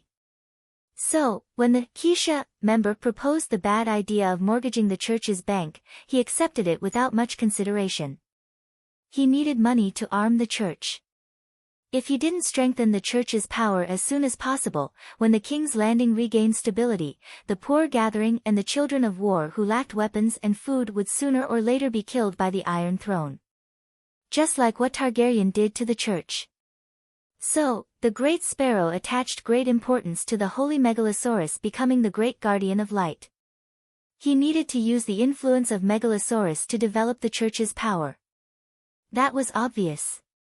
Ever since the Black Dragon announced that he would accept the Great Sparrow's baptism and join the church, countless knights flocked to him, taking the initiative to convert to the Seven Gods and become the children of war. There were also countless nobles and good men and women who donated money and goods to the church. The Great Sparrow deeply felt the significance of Megalosaurus in Westeros. The true dragon was equivalent to the imperial seal of the country. So, the Great Sparrow urged the craftsmen to work day and night to build a black dragon statue next to the statue of the maiden inside the Holy Church and under the lectern outside the Holy Church. This evening, the statue was finally completed. The Great Sparrow led thousands of monks and nuns to kneel in front of the Great Guardian of Light and pray. The Great Sparrow was the spokesperson of the seven gods in the human world, so he didn't kneel. But the other monks and nuns were obviously lower in status than the seven gods' great guardian. Even the king had to kneel to the archbishop, so it was natural for ordinary monks to kneel to the great guardian. Thousands of people prayed, praying for the great guardian of light, the black dragon, to bless the church and make it prosperous. Attention! They were praying to Big Black, not the seven gods. The problem was, Big Black was a demigod. A demigod could perceive and absorb the power of faith.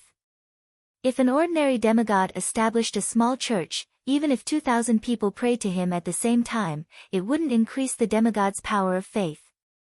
Because the number of people was too small, and because the prayer time was too short. In this time of low magic and low martial arts, the power of faith, like magic, was extremely scarce. But the Church of the Seven Gods was a little special. It had existed for at least 8,000 years. First, it was the Undulls on the Andaros Plains. Then, 6,000 years later, all of Westeros, except for the northern border, believed in the seven gods. Other things aside, 10 million people had believed in the seven gods for 6,000 years. The accumulated power of faith was even more terrifying than Christianity on earth.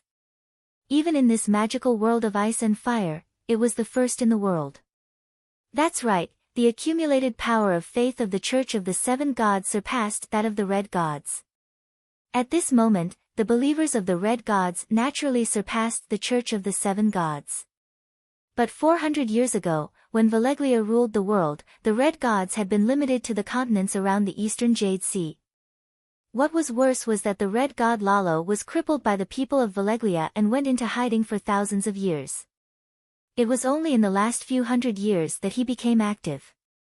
Therefore, the faith of the 7 gods was the first in the world. The problem was that the 7 gods were only the 7 spirits, the 7 forms of humans, and the 7 forms corresponded to the 7 virtues. But in the material world, the 7 gods were nothing but 7 pieces of wood. The 7 gods didn't even exist. The power of faith was nowhere to be used, until today. At this moment, Big Sparrow erected a statue of the Great Guardian of Light in the church, acknowledging Big Black's identity as the Great Guardian of Light below the 7 gods. Big Black became the only god of the Church of the 7 gods, and also the only master. Even if Big Sparrow and the church didn't think so, they thought that the Great Guardian of Light was just the 7 gods' mount, fighter, pet. Previously, Big Black had divinity and magic, but it didn't have the power of faith, so it couldn't be considered a real demigod. At this moment, the power of faith was surging towards it. Subconsciously, it operated the 9-colored vortex, intending to digest this sudden, natural magic. It was just like how it absorbed the free magic factors from heaven and earth during its daily cultivation. Then, Big Black realized that with its retarded intelligence, it wasn't enough to deal with this extraordinary power. Well, it was too young, and it was still a baby dragon. So, it found its mother. Big Black took the initiative to talk to Danny. The next moment, Danny's soul entered Big Black's spirit ocean, and she became the pilot of the Black Dragon Great Guardian of Light Gundam.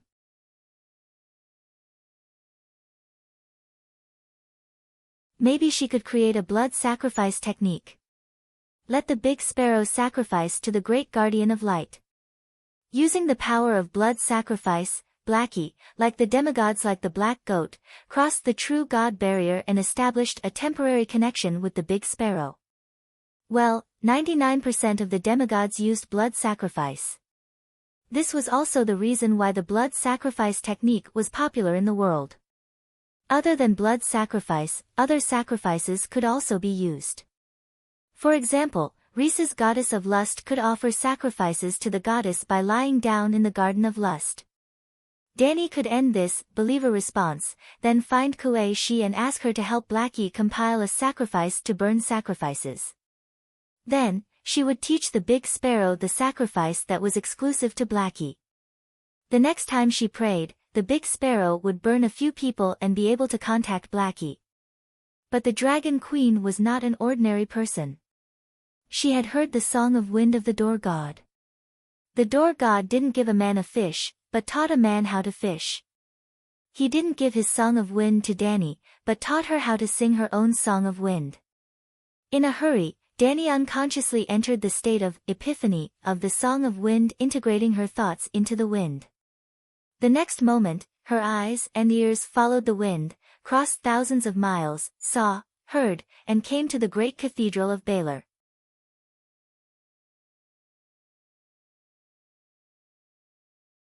Chapter 465.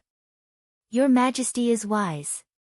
Butian had a look of appreciation on his face as he stroked his beard. There are many types of spirituality. There are yin and yang, which are different from the living and the dead.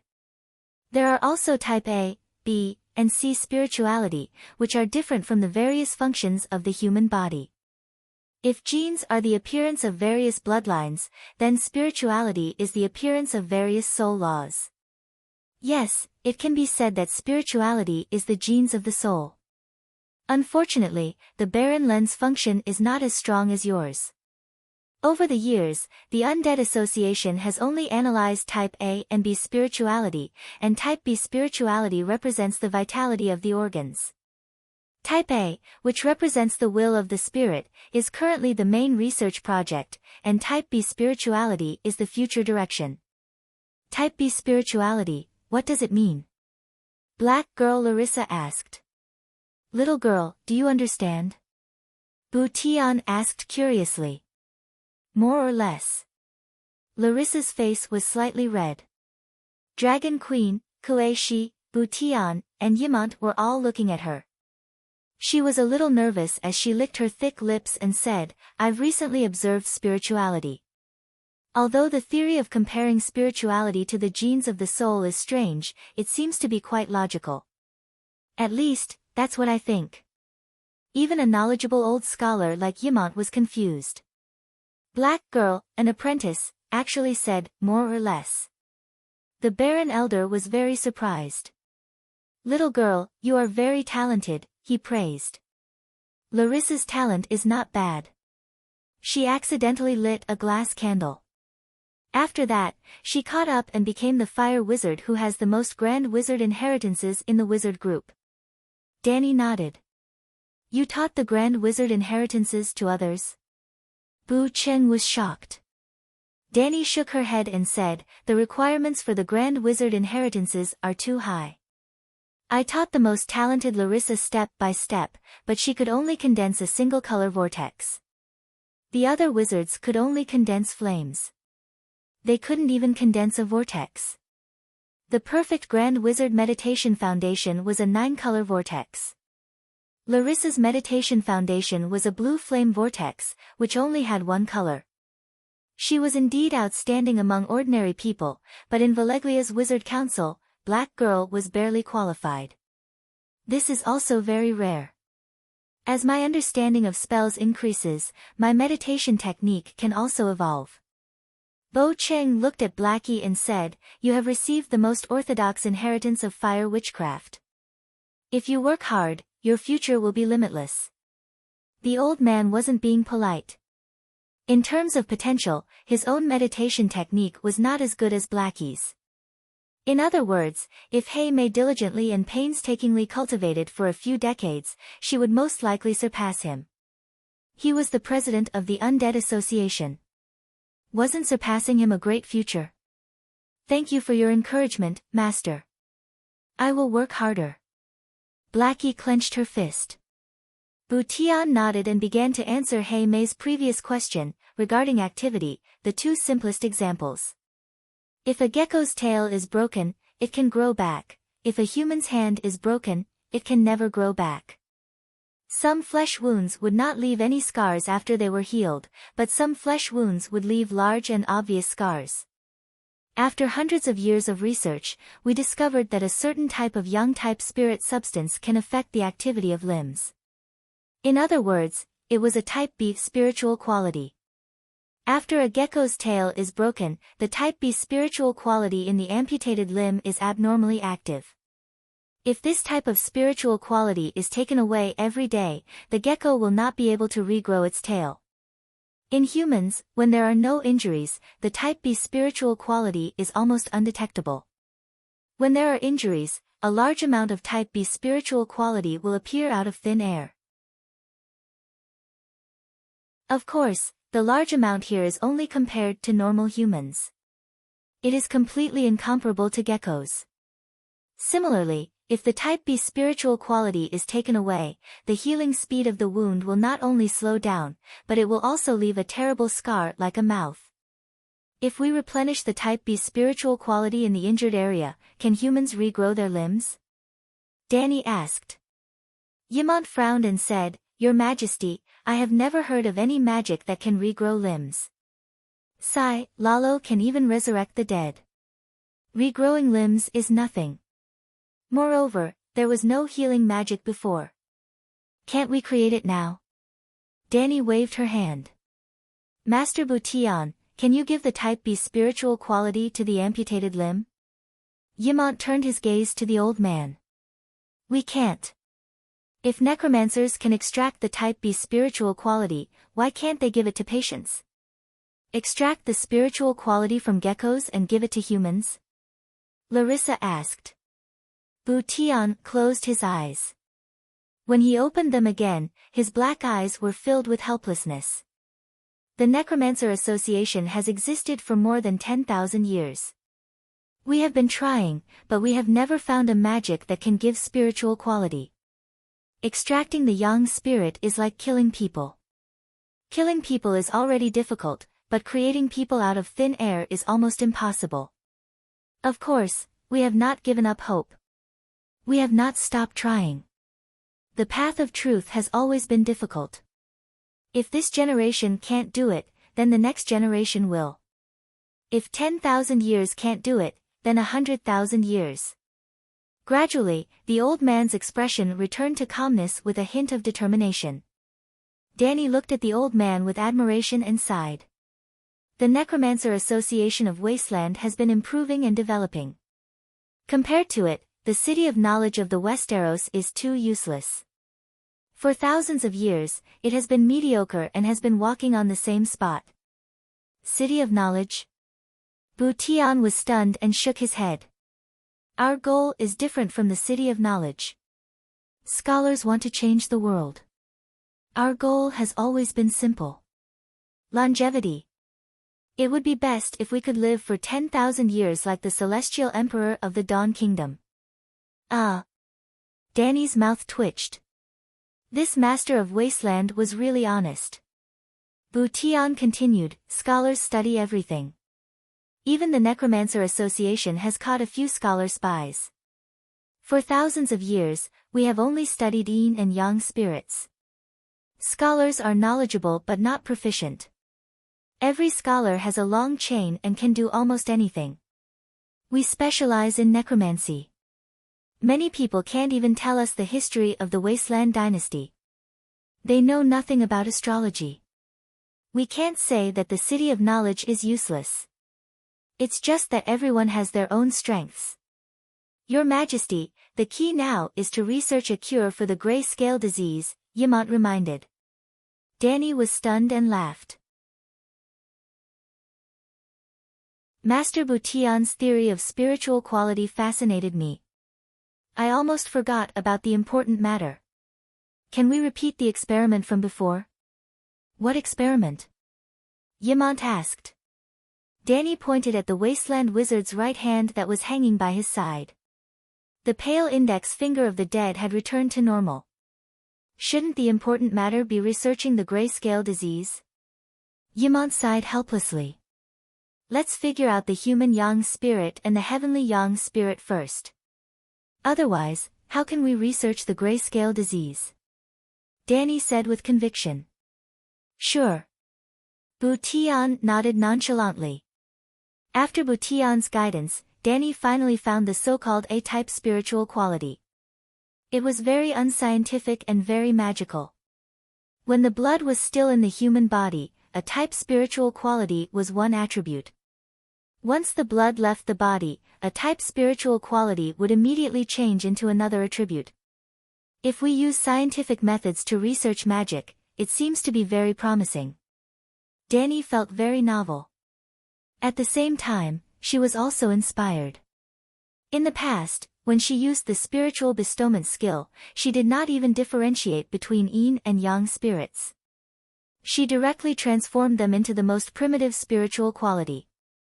If she could subdivide the spiritual quality, or if she could transform the most primitive spiritual quality into a special spiritual quality. If she did not need to enter the sea of consciousness of others, she could bestow a spiritual quality to them. Then, would her spiritual bestowment become a brainwashing technique that could erase a person's willpower, a steadfast will spell, a type, a healing spell, B-type, or even thousands of other magical techniques?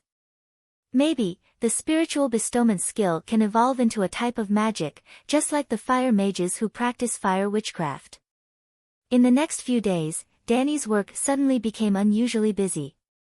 First, with the daily epidemic inspection in Astapor and Meereen, the gray-scale disease was discovered one after another. Astapor was slightly better. 7 more cases were discovered. Those who were infected were all brothel patrons, and almost all of them were sea merchants. In the whole of Astapor, there were no civilians who were infected. To put it bluntly, the Passion Garden was like a banquet. Even if one did not eat or drink, and only looked for the most inferior red saintess to hold hands with, one would still have to spend at least 2 silver coins. How could ordinary people be qualified to go? Meereen found 39 cases, and the total number of infected people was slightly more than 100. If the gray-scale disease was thrown into a well, as long as it did not cause the gray-scale disease, the harm was actually not great. In other words, if one did not have direct contact with the affected area, the gray-scale disease would not spread easily. At this time, there were thousands of gray-scale disease patients in the Sad Hill. In the past 2,000 years, the Rhone River that flowed through the Sad Hill had sunk more than 100,000 stone people. There were so many villages on both sides of the river downstream that drank water from the river, and not many people were infected with the gray-scale disease. The gray-scale disease was similar to AIDS. It was terrible, but it did not spread without contact. The gray blight was similar to the influenza that had the effect of AIDS. It was terrible, but very easily spread. The main reason to prevent the gray-scale disease was to prevent it from developing into a gray blight. In addition to patrolling the 3 cities and supervising the residents to check on the gray-scale disease patients, Danny also went to the laboratory to research medicine to cure the gray-scale disease with Kuei Shi and Butian. Yes, special dragon excrement. Danny did not understand that dragon excrement could cure the gray-scale disease. Butian, on the other hand, explained. You can see the gray-scale disease as a curse, similar to the extraordinary power of the sorcerers that radiates on ordinary people. If the radiation is classified, the gray-scale disease comes from the residual power of the battle between the true god and the 300 Megalosaurus. Its radiation level must be at the highest level. Therefore, the medicine to cure the gray-scale disease must also have the highest level of magic. The Megalosaurus is immune to the gray-scale disease.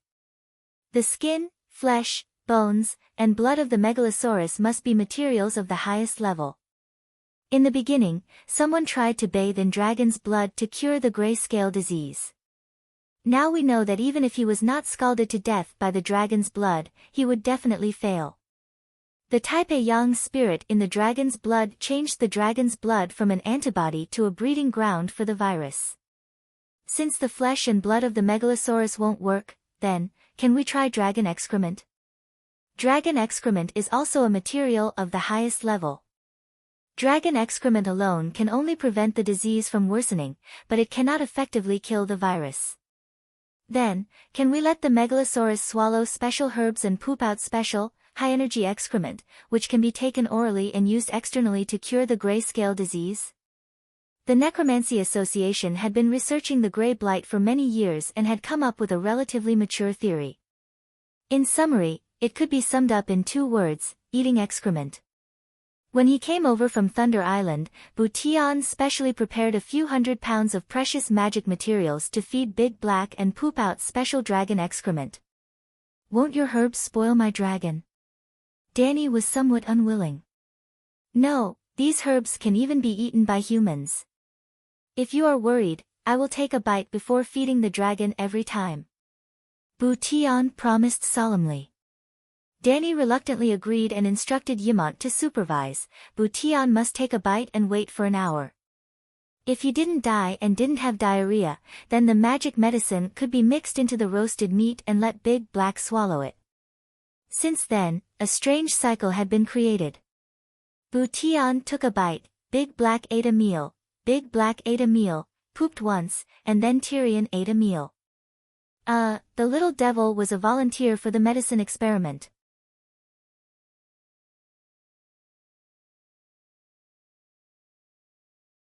Chapter 466.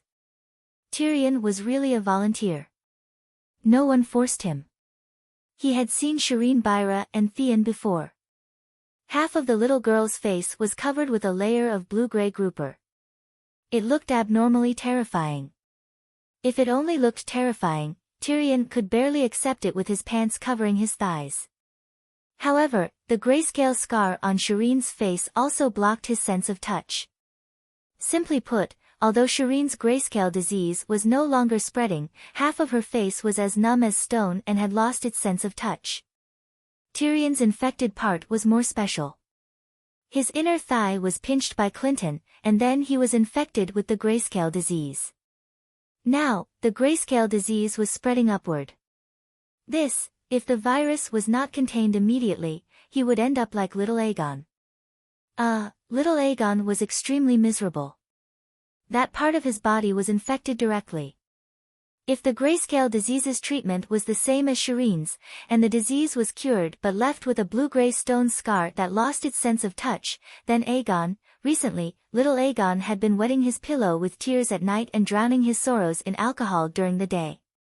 So bitter. However, little Aegon was not alone. Other than Tyrion, all the infected sea merchants and the Red Saintess of the Passion Garden shared his bitter fate.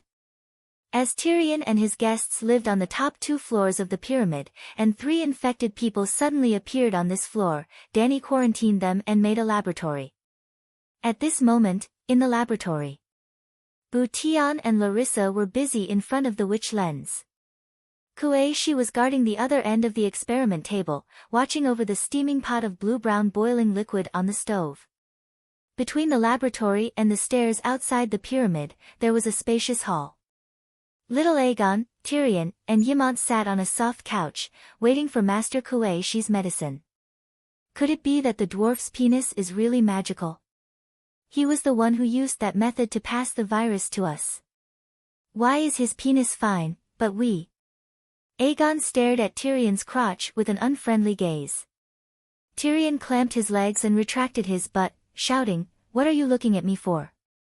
Even if my second brother really has magical powers, you can't be envious." In fact, the little devil also suspected that his dick had magical powers. He was the general of Wildfire, the immediate superior of more than 50 fire mages. He had asked his subordinates, and all of them claimed that the gnome's lifeblood had a strange magic power and was most welcomed by the evil god. It was the best sacrifice for the evil god. Just 3 days ago, the skinny Pogba had secretly approached him and asked if the dwarf was selling his penis. Pogba wanted a magic amulet similar to Lisbon's. "The virus is spreading upwards and will reach you soon. Why don't you cut it off and sell it to me before it turns into stone?" This suggestion was not too rude. Patients with grayscale disease who felt that there was no hope of saving them would often cut off an intact part of their body as a souvenir. Illyrio, for instance, had sawed off the hands of his wife, Syrah, who was a sufferer of the Grey Plague. Tyrion told Pogba to get lost. "Even if I become a stone man, a male stone sculpture is still more powerful than a eunuch stone sculpture." Also, Tyrion remembered clearly that during the wildfire bomb incident, Clinton had touched him there a few times. It just so happened that the infected part was the inner thigh that he had pinched at the end. The Dragon Queen's magic research also proved that wizards with magic power had a stronger immunity. Ymont shook his head and said, "It has nothing to do with magic. After one part of the body is infected, it will spread around that part and not give birth to another part of the body." Thinking about it carefully, his worries a few days ago were really laughable.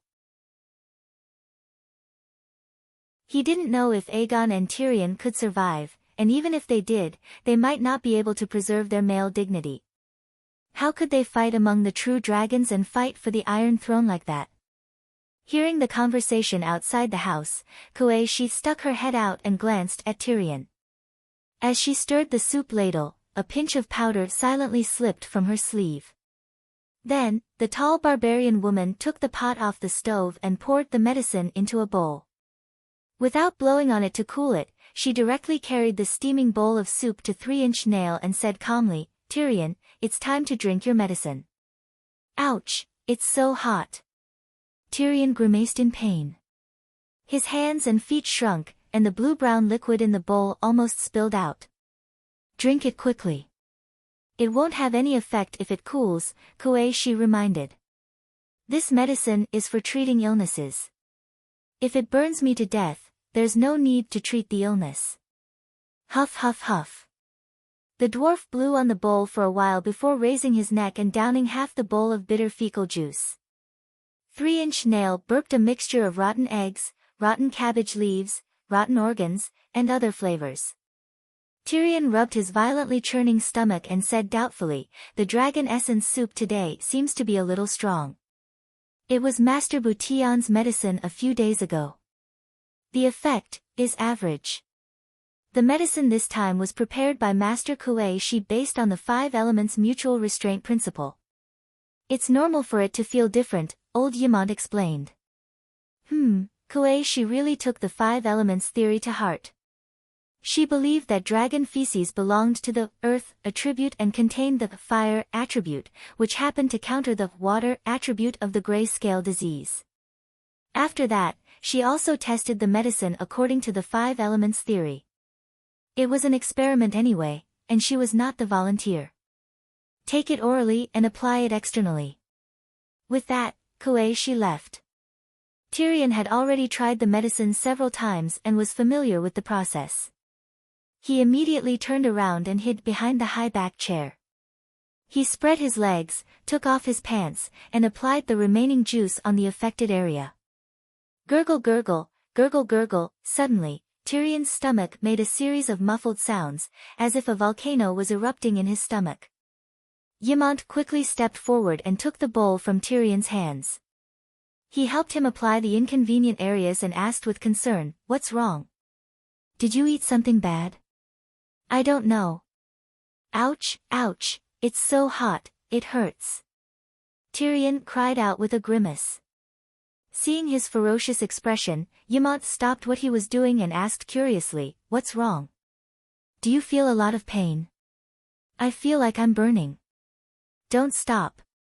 "The pain makes me feel very comfortable," Tyrion urged. "Comfortable?" Yamant was stunned at first, then became extremely excited. He said, "Yes, this is a good thing. If you feel pain, it means that the medicine is effective." Master Kuei-shi really lives up to her reputation. In just a few days, she applied the 5 elements theory to the preparation of the dragon crystal soup. The key is that it's really effective. Tyrion felt the burning pain in his thigh and almost burst into tears. He rubbed his churning stomach and said emotionally, "I finally feel it again. The medicine this time is more effective than the ones Master Buttian prepared before. I thought Master Kuei-shi was the same as Lisbon, who was stabbed to death by the mercenaries. I didn't expect her to be so good. The medicine she prepared is even better than the old wizard. Sigh, she really lives up to her title as the best of the younger generation." Clang, the sound of a jar breaking came from the laboratory. Yamant stretched his neck and poked his head towards the door. He saw that Kuei-shi was also looking at him. Her body was motionless, and her wooden mask was facing Tyrion. She did not even care about the broken jar at her feet. "Master Kuei-shi, Tyrion feels it. Your medicine is effective." Yamant thought that Kuei-shi was concerned about the effects of the medicine and reported happily. "Feel it?" Kuei-shi's tone was strange, as if she was in disbelief, surprised. "Woo!" Suddenly, Tyrion, who was sticking up his buttocks and applying medicine, howled. Without another word, he scrambled towards his bedroom. Gurgle, his stomach was rumbling like an ocean being overturned. "Woo, no," after running 7 or 8 steps, when he was still a few meters away from his bedroom door, Tyrion clamped his legs together and howled. He fell to the ground. Splash! It was like a sink that had its valve pulled out. Golden liquid flowed, and a foul smell filled the air. Yamant and Aegon covered their noses and wanted to vomit. "What's the matter?" Hearing Tyrion's howl, Clinton, Ashala, and the night duck came out of the room. 7 levels of hell. "Little devil, what are you doing?" Everyone's faces contorted as they cried out in shock. Then, they collectively vomited. Tyrion crawled on the ground and let the warm liquid slide out from between his legs. Woo woo woo. He did not dare to raise his head, and could only press his face to the ground and cry. "Tsk tsk splash," the smoky sound was still ringing out, "That's more like it." Kuei-shi muttered softly, walked lightly to the door of the laboratory and closed it tightly. "Humph, I told you, don't call me number 1 of the younger generation." At noon, Dragon Queen rode her dragon back from the ironworks outside the city and heard the news that Tyrion had fainted. "Is he still breathing?" Even Danny was shocked when she saw the little demon lying on the bed with his skin so pale that it was almost transparent. Maybe. Old Yamont's expression was very uncertain. Soon, he said excitedly and nervously, "But, Master Kuei, she seems to have developed an antidote for the gray scale disease. The little devil really felt it after using it. But, the side effects are a little scary." Effective? Since it's effective, then a small matter like diarrhea is not a problem, Danny said happily. That's not a problem. Tyrion fainted in a pile of feces. He fainted, but he's still having diarrhea. He's even bleeding. Aegon said in horror. That bad? Danny turned her gaze to Kuei. He's not dead yet. This is detoxification, very reasonable. The Shadowbind said calmly. Since the expert said so, Aegon and Clinton could not refute. After leaving Tyrion's bedroom, Danny also faintly smelled a strange smell in the hall. She quickly walked up the stone steps, and the air became fresh and cheerful again. The ironworks are built. Tobu Mott promised me that the new ironworks can forge steel of the same grade as Korhor's fine iron. Danny did not look very happy. As she walked, she said to Kuei, "But I don't only need ordinary steel. I want to smelt tile steel, or at least recast it. The problem now is that in the incantation Tobu gave me, a very important step is the blood sacrifice of the demon god. And the demon god in the incantation is the Korhor black goat. I can't accept this. Korhor is also known as the City of Magicians. Blood magic and necromancy are very popular there. Blood sacrifice of the demon god is natural." Kuei said matter-of-factly. "I don't want blood sacrifice." Danny said. "You kill people too, don't you? Since you can kill people, why are you so against blood sacrifice? You should give as much as you get. You want to use the demon god's power, so you should sacrifice yourself to the demon god." Kuei explained. "No, killing people is law enforcement, upholding justice. Blood sacrifice of humans is blasphemy to humans. It's the greatest evil in the world." Danny said. "Ha, upholding justice." Kuei laughed mockingly.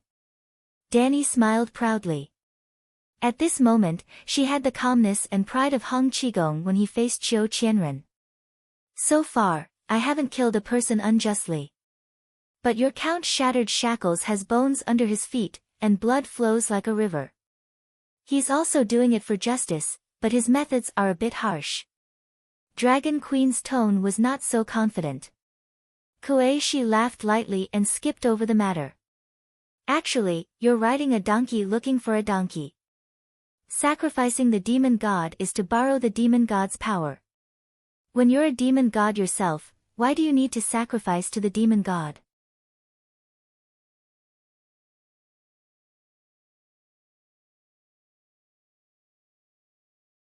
Chapter 467. If you are a demon god yourself, why do you need to sacrifice to the evil god? Kuei looked at Dragon Queen meaningfully. Danny immediately understood what she meant. She muttered, "Blackie can be considered a demigod. I have some understanding of the path of gods recently.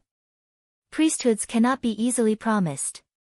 Most of the gods who accept sacrifices are of the dark attribute, including Lalo, who is known as the King of Light.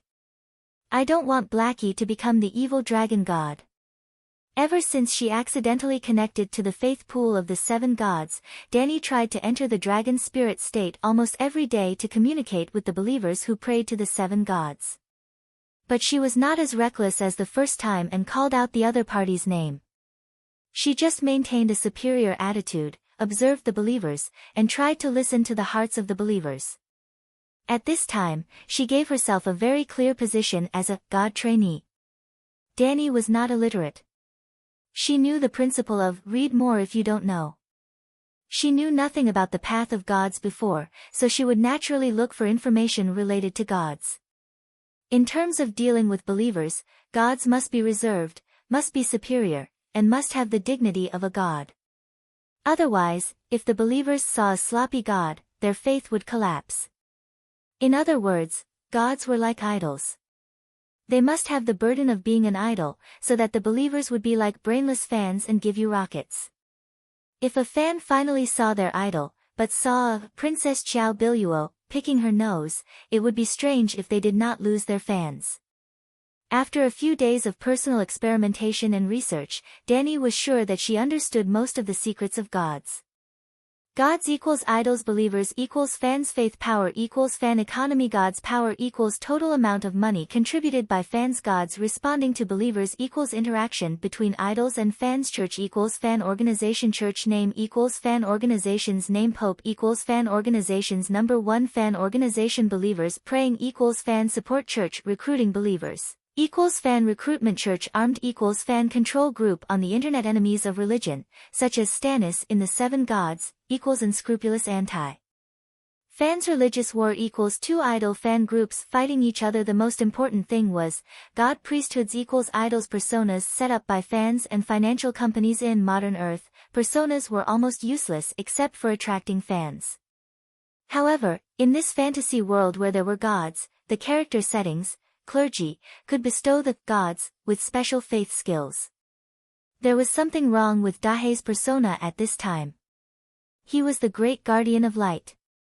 To the seven gods, the great guardian was like to Bao Qing Tian in Duke Bao's temple. It was equivalent to the seven gods' church's red flower double rod. Even though Big Black could freely use all the power of faith that belonged to the seven gods, the abilities that his godhood granted him were only spitting fire and biting. Well, Danny had tried it before. After Dahai absorbed the power of faith, the magic power in the Megalosaurus could combine with the power of faith to form divine power, demigod divine power. The divine power would increase the power level of the dragon flame. First, the temperature rose. After using divine power, Blackie could almost do what Balerion could only do when he was an adult, melt steel with dragon flames. Secondly, the durability of the dragon flame had almost doubled. In the end, the color of the dragon flames changed from the blood-red color that was emitting black smoke and the smell of sulfur to a golden-red color that was suffused with golden light. The smell of sulfur was strangely gone. Now Dahai really did look a little like the holy Megalosaurus. Simply put, the Great Sparrow and the seven gods gave Dahai the persona of the Megalosaurus guardian who could spit fire and bite people, and then Dahai had such a godhood. Then, the divine power under this godhood strengthened Dahai's ability to spit fire and bite people. If the power of faith was not extracted, Dahai's combat power would immediately be reduced to its original level.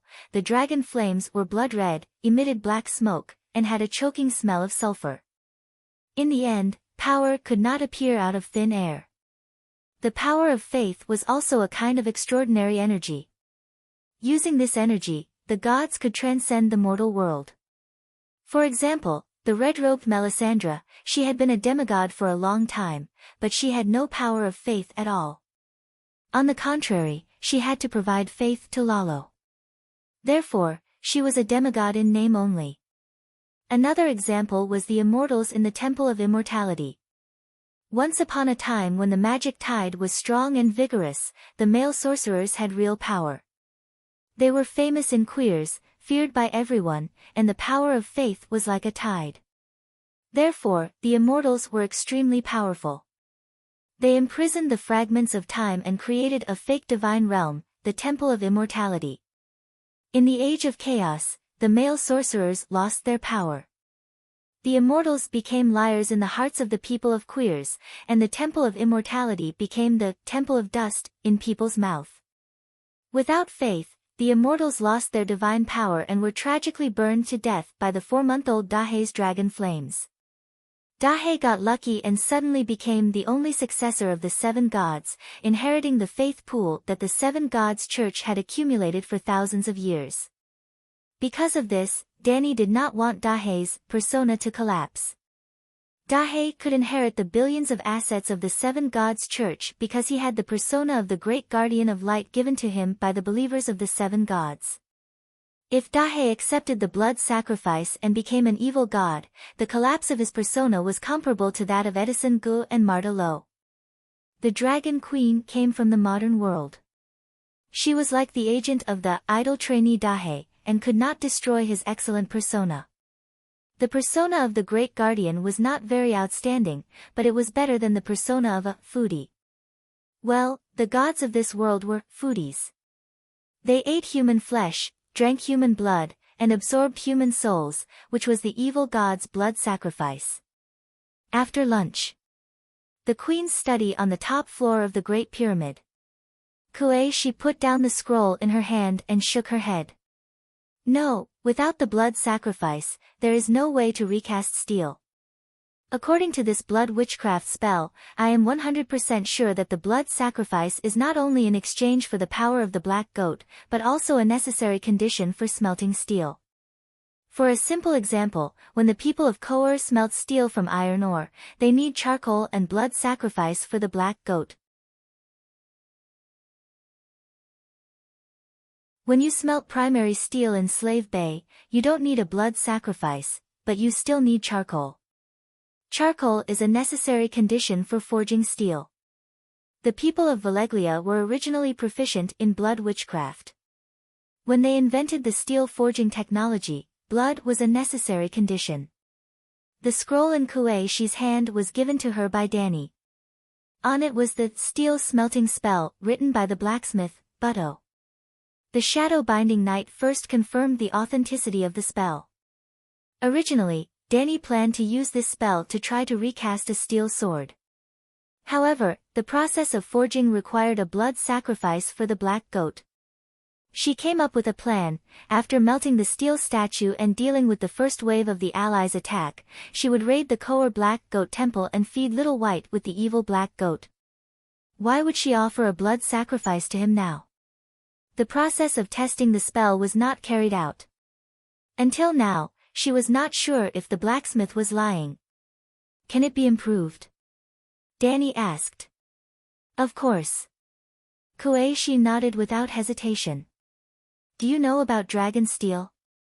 She asked. It seems that in the legend of the Long Night, dragon steel is a weapon to deal with deviant ghosts, Danny said thoughtfully. 8,000 years ago, when the people of Valeglia were still herding goats in some mountain village, there was already a magical steel similar to steel in the world, which is dragon steel, Kuei-shi said. I doubt that. Danny shook her head. Maybe dragon steel can kill deviant ghosts. Maybe dragon steel has the same anti-magic effect as steel. However, dragon steel is definitely not as immortal as steel. Otherwise, it would not be so hard to find even a single piece of dragon steel today. With Danny's identity and status, if she had never seen a dragon steel weapon, it was likely that it did not exist in the world. It was rotten. Maybe. Kuei-shi did not refute. She only emphasized, dragon steel and steel have similar functions, but different forging methods. This means that different forging methods can create the same steel. Maybe it's the same for steel. You can find a way that does not require a blood sacrifice. Me? Danny was speechless. I'm counting on you. I can help you change the spell from sacrificing the black goat to sacrificing Black Diamond. Black Diamond is the real name of your black dragon, right? Now that I think about it, Black Diamond seems a bit low, Danny said awkwardly. Kuei-shi did not comment and continued, the black goat is called Death. Its divine power is not compatible with blacksmithing. Your black dragon is the opposite. The fire magic of Megalosaurus is almost tailor-made for forging. Danny said thoughtfully, when the people of Valeglia forged steel, they probably sacrificed Balerion. Kuei-shi said, do you want to change it? I'm very busy. I still have to make medicine for General Wildfire. Drink medicine. Didn't you see? He didn't even feel anything. He fainted from exhaustion. Danny widened her eyes. I know in my heart that he won't die. Maybe he'll get used to it after a while. Kuei-shi's voice was emotionless. Dany scratched the back of her head and sighed. I'll change the blood sacrifice spell you taught me. It's very complicated. There was obvious reluctance in Kuei-shi's voice. I'm very smart. I have time to learn slowly. In general, there were 3 parts to the reforging steel spell. First, summon the dark evil god Black Goat to obtain a high level of divine power. Second, use the witchcraft to make the divine power work. Third, use the blacksmith skills passed down by Valeglia to blood forge the steel. Dany now needed to change 2 parts. Replace the Black Goat with Blackie, which was the easiest. Remove the blood forge or change it to animal blood, so that Blackie's image as the Holy Megalosaurus would not be tarnished. A few days later, Kuei-shi and Bo Tian continued to improve the dragon soup. Blackie had to eat a lot of roast beef mixed with strange magic herbs every day. Tyrion drank medicine when he woke up, pooped when he finished, pooped when he fainted, and continued to drink when he woke up. The dwarf's eyes began to lose their light. His weight decreased day by day. Visible to the naked eye, the dwarf lost his shape and became a skeletal dwarf. For this, Fenny even asked for leave from the art troupe. She waited on the bed every day, fed the dwarf medicine, helped him wipe his body, changed his clothes. She had almost become Lady Caesar. Although the side effects were a little severe, the antidote for the gray-scale disease was finally produced. Dragon Queen was relieved. After announcing the good news to the people of Slave Bay, she put all her energy into the descent of the 7 gods, which was related to Blackie's future. She wanted to help Blackie become a god. First, she had to help Blackie change from a temporary member of the 7 gods to a permanent member of the 7 gods. Well, if one day Sparrow and Dany had a falling out, or if Blackie's image collapsed. If Blackie's statue was smashed and the believers stopped praying to Blackie, then Blackie would be laid off. But no matter what, the Holy Mother would not be laid off, the Heavenly Father would not be laid off, and the girl would not be laid off. The 7 gods would never be laid off. Since Blackie could inherit the faith accumulated by the 7 gods for thousands of years, then could he also inherit the image and position of the 7 gods? This was not a fantasy.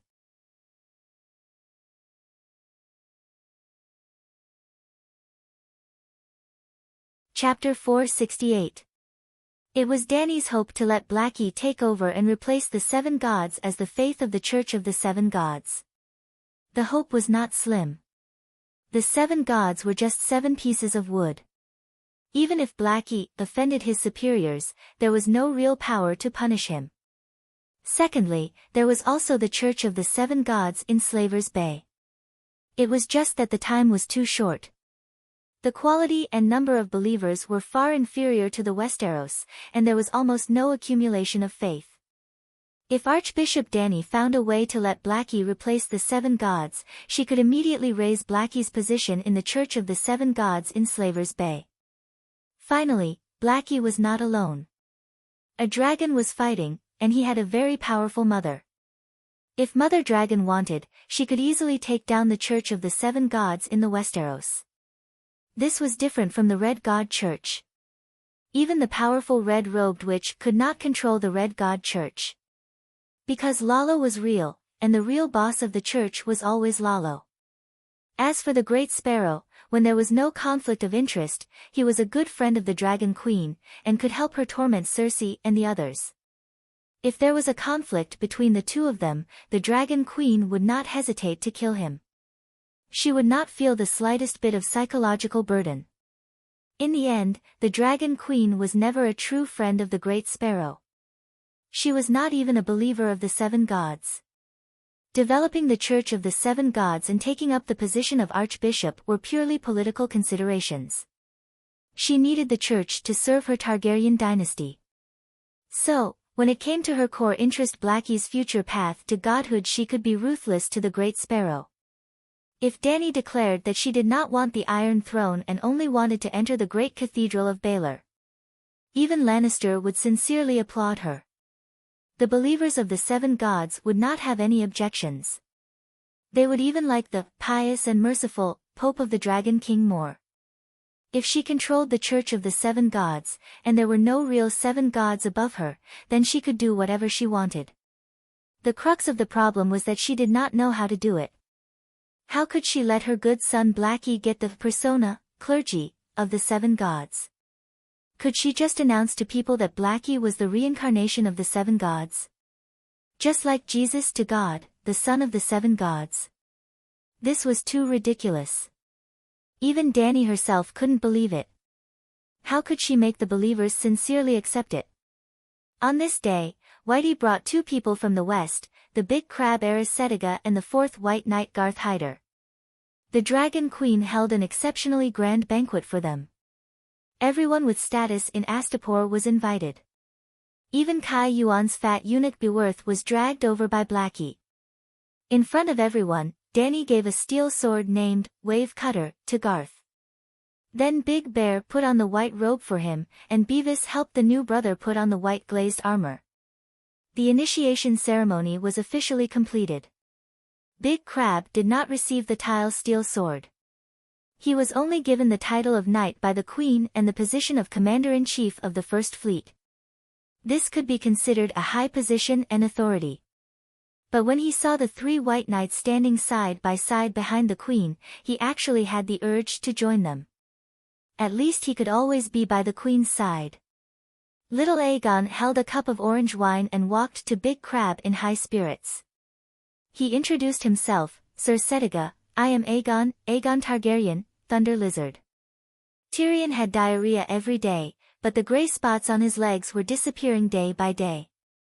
It was obvious that a mature antidote for the gray scale disease would be developed soon. Aegon saw hope again. Tonight, his clothes were especially luxurious. He wore a grass-green velvet jacket, a wide dragon head belt inlaid with amethyst scales around his waist, shiny slim leather pants, soft deerskin high boots, and a three-headed dragon hairband forged in gold on his forehead, which complemented his silver hair. He was almost the most eye-catching young man at the banquet. Greetings, Your Highness. Big Crab looked at the young man in front of him suspiciously. He indeed had the Targaryen's trademark silver hair and purple eyes, and his temperament was not bad. However, everyone knew that Aegon had been thrown to death by Tywin long ago. Was this kid really not a liar? I heard that he was rebellious and wanted to marry my aunt. Even with the endorsements of Clinton, Ashera, and the Dragon Queen, Big Crab still felt that little Aegon was worthy of suspicion. In fact, eight-clawed spiders are not to be trusted had almost become a proverb among the nobles of the Seven Kingdoms. Aegon gently swirled the light yellow brandy in his cup and said meaningfully, My Aunt Dani Rise promised that she would help me fight for the Iron Throne. I know. She also told me that she would leave the opportunity to kill the King of Strange Ghosts to you. Big Crab's attitude was polite, but he did not give a special response. This was not what Aegon expected. He felt that the meaning of his words was already very clear. Setiga should be loyal to the Targaryen on the Iron Throne, and he was the first heir to the Iron Throne. Should the eldest son of the Count not show his loyalty to him? He could not help but frown. My aunt has 5 dragons, and she also promised to let me tame Blackie. Not to mention, she will soon be able to forge thousands of tile swords. With dragons and tile swords, killing the King of Strange Ghosts will not be difficult.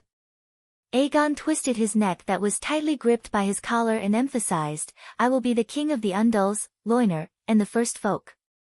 Sire, I need the loyalty of Setiga and Crab Island. Tame the Black Dragon. Big Crab looked at Aegon with a strange gaze. My father, brother, and I have already pledged our loyalty to the Targaryens. I said, Setiga should be loyal to the Targaryen on the Iron Throne, Aegon whispered. What do you want, for Setiga's fleet to escort you to the Great Wall? Why would I go to the Great Wall? Aegon was puzzled. If you do not kill the King of Strange Ghosts, how will you ascend to the Iron Throne? Big Crab retorted. I. Aegon choked and said somewhat angrily, the oath of the one who ends the long night shall be king, was made by my aunt, it has nothing to do with me. You want the queen to break the oath? I'm afraid that's impossible. Suddenly, Big Crab looked at Aegon with a gaze that was 3 parts suspicion turned into 4 parts contempt. Aegon looked around in annoyance. There were indeed many people looking over, but they all politely kept a distance to give them space to talk. Sir, I'll be frank. My aunt owns Slave Bay, but I'm not stupid. I know that she is young and will have children in the future. Slave Bay will not belong to me. Because of the oath, she can't even help me. So, I need strength to fight for the Iron Throne myself. Besides, my right of inheritance is before Dany rises, and she has also acknowledged this. Why don't the Targaryen forces of the 7 kingdoms pledge their loyalty to me? Help me restore my kingdom. Your Highness, I'm sorry, I can't help you with this. Big Crab rejected him directly. Why? I'm now the commander-in-chief of Slave Bay's First Fleet. I've already pledged my loyalty to the Queen. Aegon glared at Big Crab and left unwillingly. After the White Knight's coronation ceremony was completed, Aegon pulled the excited grey Iron Garth to the side. Your Highness, why are you looking for me? Garth Hyder was still immersed in the great glory of being crowned a White Knight by the Queen. He had the happiness of walking the path of his granduncle, White Bull Gerald, and was very excited. Ser Garth, one day I will return to the Westeros. Can the Hyder family provide me with some help? Aegon asked directly. No. The excitement on Garth's face gradually disappeared, and he said directly, Your Highness, you should understand that even Targaryens are divided into factions. It's obvious that Hyder already belongs to the Queen's faction. Instead of looking for me, a White Knight who has left the Hyder family, why don't you ask Her Majesty the Queen? Her will is the direction of the Hyder family's actions. She asked us to help you. Even if you don't come to me, we will do our best and sacrifice our lives. You. Aegon's face was red with anger. Garth should not have said it so clearly, but his identity had changed. He had changed from the second son of the Hyder family to a White Knight who was only loyal to the Queen. He had to be loyal to the members of the royal family. He could not lie, and he could not be perfunctory like Big Crab. After Garth left, the little demon staggered to Aegon who was sulking alone and said in a low voice, What are you thinking about? Now you're eating your aunt's food, drinking her wine, wearing her beautiful clothes, and secretly stealing from her? The little demon's cheeks were sunken, and his sallow skin was almost sticking to his skull. His eye sockets were deep and large, like 2 dim candles in his skull. His body was also very thin. The yellow mandarin jacket that had been perfectly ironed a few days ago was now like a sack on a wooden stake. Tyrion did not want to come out and join the party. He had not recovered from his illness and only wanted to rest in bed. But the Dragon Queen wanted him to come out and be an example to prove that the antidote for the grayscale disease had been developed, so that the people of the city could be completely at ease. So Tyrion wore a yellow mandarin jacket and short boxers. He could roll up his trousers and let everyone see his thighs that were gradually disappearing. Yes, he had already displayed his thighs to many guests like an exhibit. I'm not stealing from her. She promised to support me in my ascension to the Iron Throne.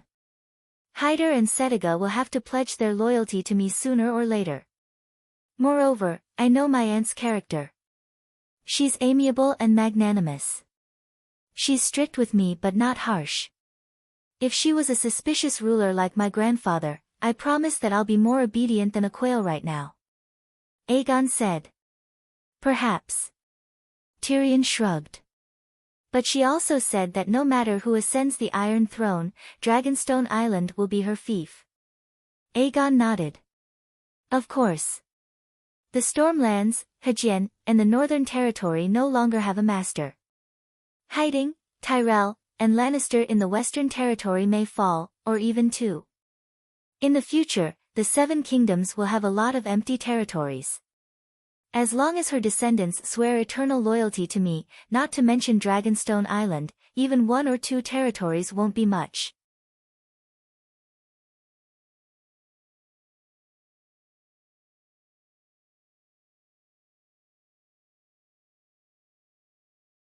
Chapter 469.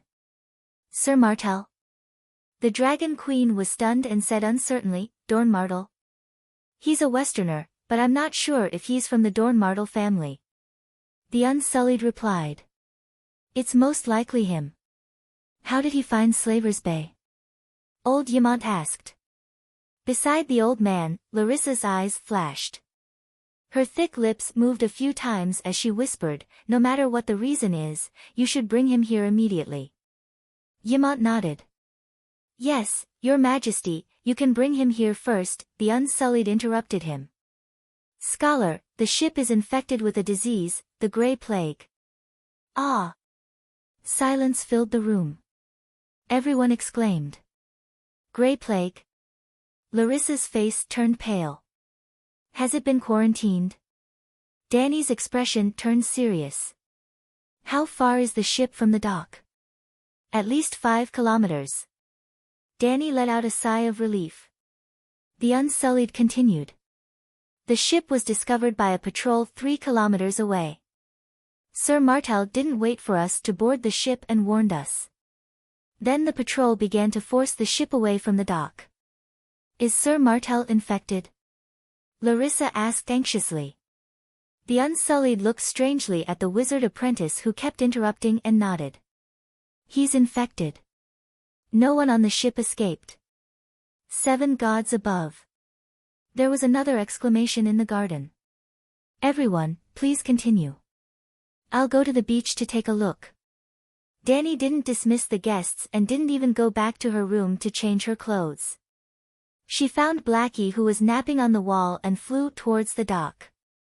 Tyrion and Aegon looked at each other and said, Your relatives seem to be more unlucky than us. No, they're very lucky. Aegon didn't agree. He shook his head and said, Master Kuei, she just happened to develop an antidote for the grayscale disease. The Grey Plague isn't the same as the grayscale disease. Once discovered, they'll be killed and burned. Even the prince is no exception, let alone Sir Dorn.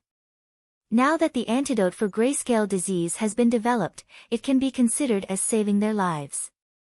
Tyrion glanced at the young prince in surprise. As long as the Iron Throne was not involved, this young man was rather intelligent and rational. Aegon's voice was not soft, and the people who heard it calmed down from their panic. Even Kuei Shi, who was sitting under the persimmon tree in the corner, looked over when she heard her name. Tyrion noticed her and smiled flatteringly at the shadow-binding knight's red mask. He praised loudly, Yes, Master Kuei Shi is the #1 among the younger generation. What first person? A customer asked curiously. As they asked, they stole glances at the blue-robed, wooden-masked mage in the corner. Kuei Shi, however, took a step back. From the light, she disappeared into the shadows of the branches. When Tyrion saw this, he thought that the reticent and solitary Asha witches were being shy again. Truly capable masters were always so humble and low-key. The dwarf could not help but sigh in his heart. He also made a decision. In order to repay the witch for saving his life, he had to do his best to help her become famous. Previously, only the Transcendents knew that Kuei Shi was the #1 shadow-binding knight among the younger generation. After tonight, he would let the whole of Astapor know of Master Kuei Shi's status in the Transcendence world, the #1 among the younger generation in the East. There is a legend in the Transcendence world, Fire Mage Lisbon of the West, shadow-binding knight Kuei Shi of the East. Lisbon is famous in Volantis and is recognized as the #1 in the Transcendence younger generation in the Western continent. Although Master Kuei Shi and Lisbon are both #1 in the East and West, I swear that her strength is a notch above Lisbon's. How eloquent was the little demon's mouth. She was eloquent and eloquent. She explained Kuei Shi's identity as the #1 in the Transcendence younger generation in a reasonable and detailed manner. Hearing this, the crowd let out exclamations of, "Ah," and, "Oh," from time to time. They even forgot about the grayscale disease ship outside the dock. Finally, Kuei-shi could not take it anymore. She took a few steps forward and said emotionlessly, "General Wildfire, it's time to drink your medicine." "It's time to drink my medicine?" Tyrion was stunned. He stood up and prepared to leave. Before he left, he said to the crowd, Look, Master Kuei-shi is so dedicated. She remembers my illness every moment. She's indeed the number one among the younger generation." Yes, Master Kuei-shi is the number one among the younger generation. Thinking about the grayscale disease ship floating on the sea and the possibility of an epidemic in Astapor, and thinking about Master Kuei-shi's antidote for the grayscale disease, everyone praised her sincerely. The sea breeze brushed past the garden and tugged at everyone's robes. Tyrion rubbed his eyes. He seemed to see Master Kuei-shi's body trembling slightly. Could she be too excited? I'm helping her advertise. She'll definitely be more attentive in brewing my medicine, right? Tyrion followed Kuei-shi down the stairs with anticipation. It was a 30-meter-long sailboat. The bow of the ship was a mermaid with milky white paint peeling off. The mermaid. 4 longships with true dragon banners stood around it. Ballistas with lit arrowheads were set up on the deck of the longships, forcing the mermaid to sail away from the pier. It was very slow. There were only 2 yellowish oil lamps on the deck, illuminating 4 or 5 sailors who were staggering. The sailors tugged at the ropes with difficulty and adjusted the direction of the sails. They had no choice. If they did not leave the pier immediately, or if they were too slow, the ballistas on the surrounding longships would immediately fire and burn the ship into a torch. Just like everyone who encountered the grayscale disease ship would do. Now, the only hope for the crew was the black-haired young man who was shouting at the longships by the side of the ship. In the past, they hated him as much as they hoped for him now. They hoped that his name and family background would move the Dragon Queen. "I am Quentin Martell, the son of Dornan Prince Dowlang Martell. I brought a letter from my father to meet Her Majesty Dany Lissa." The black-haired young man repeated with a hoarse voice. Even if the 4 longships around him were silent and no one responded to him, he could not stop. He did not dare to stop. Even he, a greenhorn, knew how dangerous the situation was for him and the others. In fact, if it was young Halberd City instead of Slave Bay, he was not sure if his father would save them or eliminate the hidden danger. A fire to end everything? Hiss! A majestic dragon's roar came from the southern sky. The young man had never heard of it before, but his whole body trembled as he understood. The Megalosaurus was here.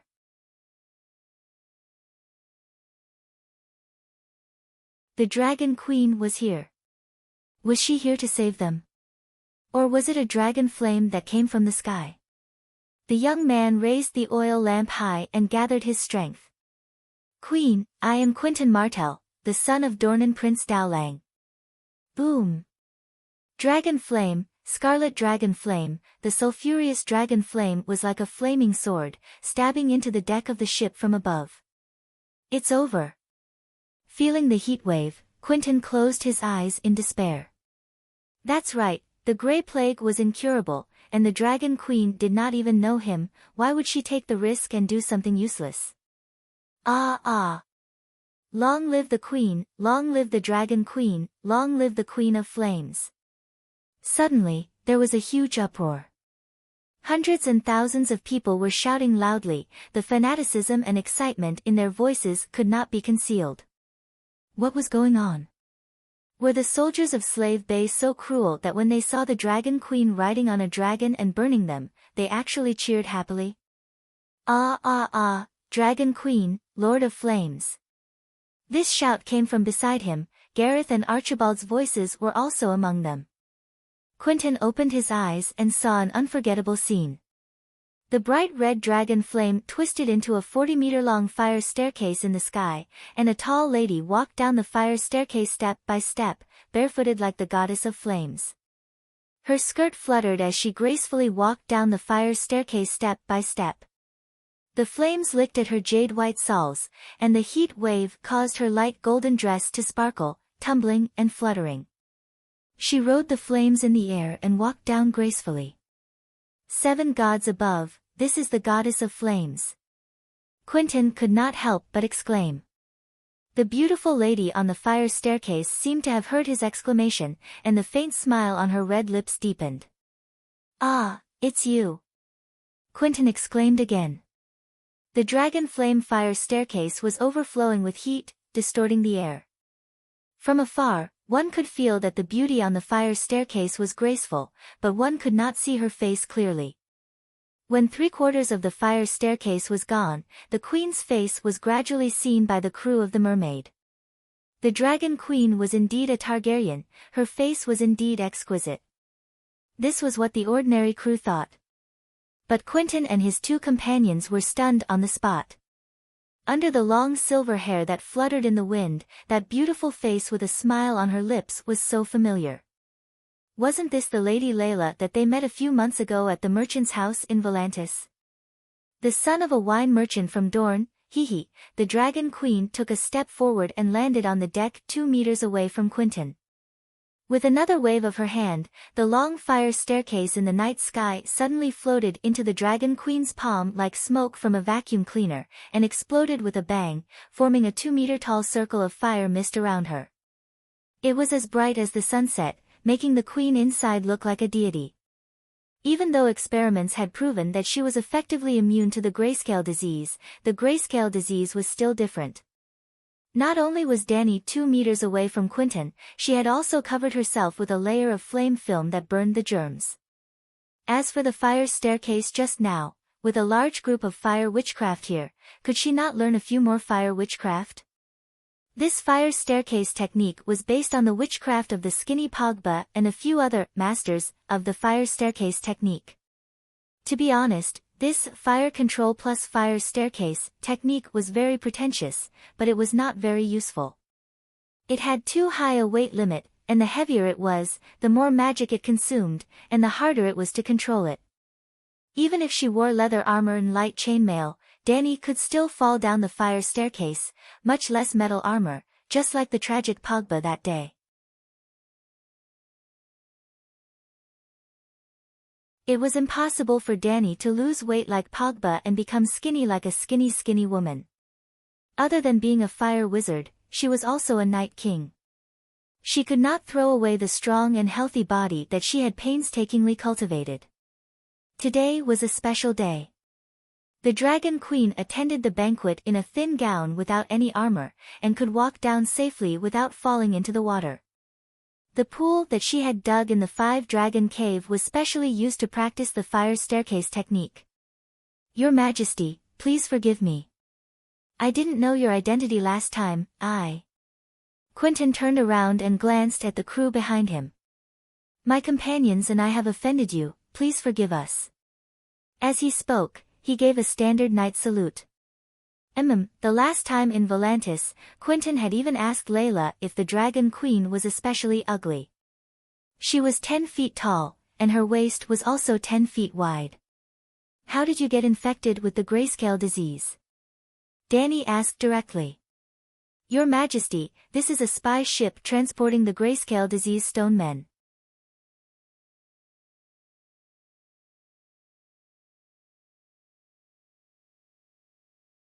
Chapter 470. Your Majesty, you have to be careful. There are 3 ships with 10 stone men infected with the grayscale disease in their cargo hold. The stone men were transported from the Lorne River. The Allied spies wanted to smuggle the stone men to the 3 cities of Slavers Bay with the intention of triggering the grayscale disease, which is 100 times more terrifying. The mermaid is only one of them. Please seal off the docks of Meereen and Astapor immediately. Do not let any foreign ships enter the ports. The sturdy black-haired youth had been tortured by the disease until he was deformed.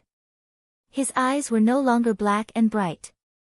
His black hair with a few strands of silver had become dry and gray. His once short and strong body was thin and stooped. His bright and lively skin was sallow with small gray spots. Moreover, even though they were 2 meters apart, Danny could smell the rancid vomit on his body and the rancid smell of feces on his clothes. However, the Dragon Queen only increased the density of the fire mist around her, isolating the air and the virus from her body. Her expression was still as kind and amiable. Even if the Dragon Queen did not show any signs of discrimination, Quentin still felt a sense of inferiority when she saw such a dazzling Danny. He had come to propose marriage, but now he was in such a sorry state where he didn't even know if he was alive or dead.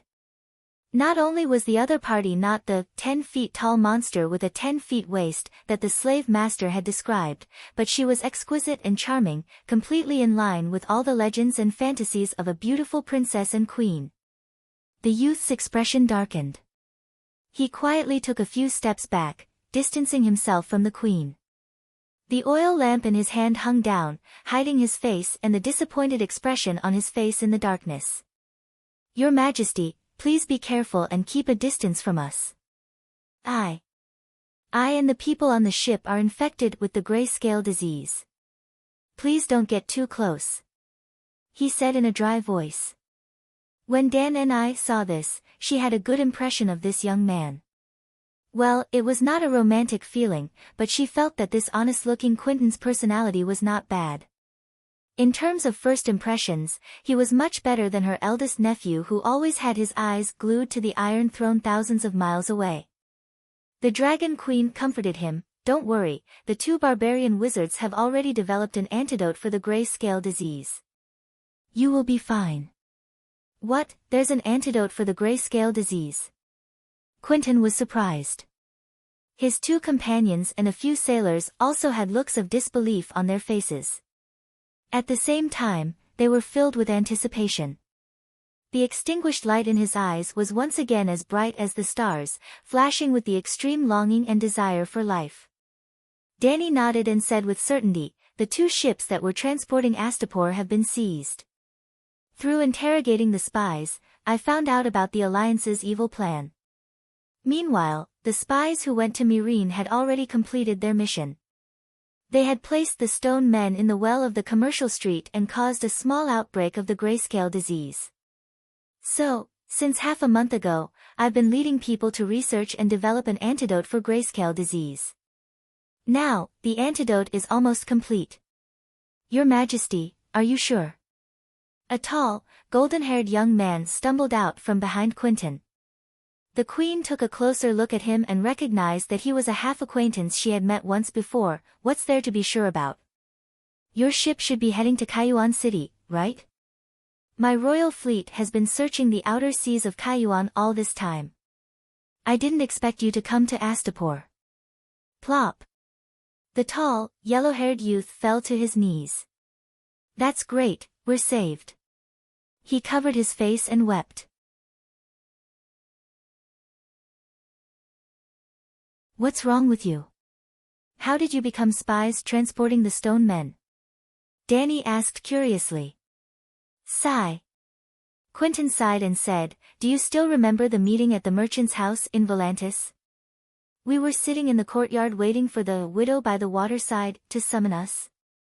"Oh, the widow by the waterside is very resourceful.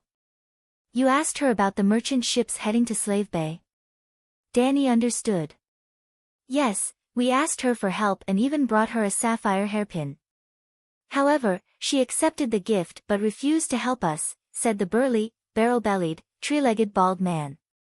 The burly bald man was also present at the merchant's house that day. "Why? Other than you and me, Tyrion was also there that day. In fact, Tyrion was ranked before me." "Tyrion? Which Tyrion?" Quentin and the others were confused. "Little Devil, Tywin's dwarf son," Danny said. "He's also in Volantis." "Ah!" the yellow-haired youth exclaimed. "I remember now, the one who fought with the female dwarf in the hall, the noseless male dwarf. I didn't expect him to be Tyrion. He's uglier than a devil. Damn it, we didn't recognize him that day." He punched the deck and cursed in frustration. "Tyrion's goal is the same as yours. The widow by the waterside did not hesitate and quickly arranged a ship for them, Danny said. This. Quentin thought for a moment and said hesitantly, the widow said that we hit our goal and were not sincere and respectful to her. What happened after that? I seem to have seen you join the mercenary group, the Ragged Prince's wind-blowing team. Ah, you saw it? Quentin was shocked and nodded with a bitter smile. That's right, we signed a contract with the wind-blowing team. In fact, there are more than 10 wind-blowing team mercenaries on this mermaid.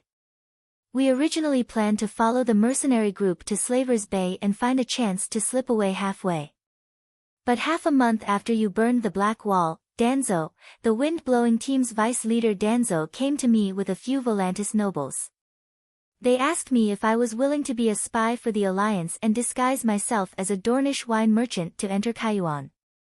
I told everyone that I was the son of a Dornish wine merchant. When I heard that they would arrange a ship to send me to Slaver's Bay before the war broke out, I was more than happy to do so. Then, I became the owner of the mermaid and led a group of sailors arranged by the Alliance to Slaver's Bay. Danny's eyes flashed coldly and said in a low voice, "Does the wind-blowing team know the secret of the stone men?" The yellow-haired youth sitting on the floor smiled bitterly.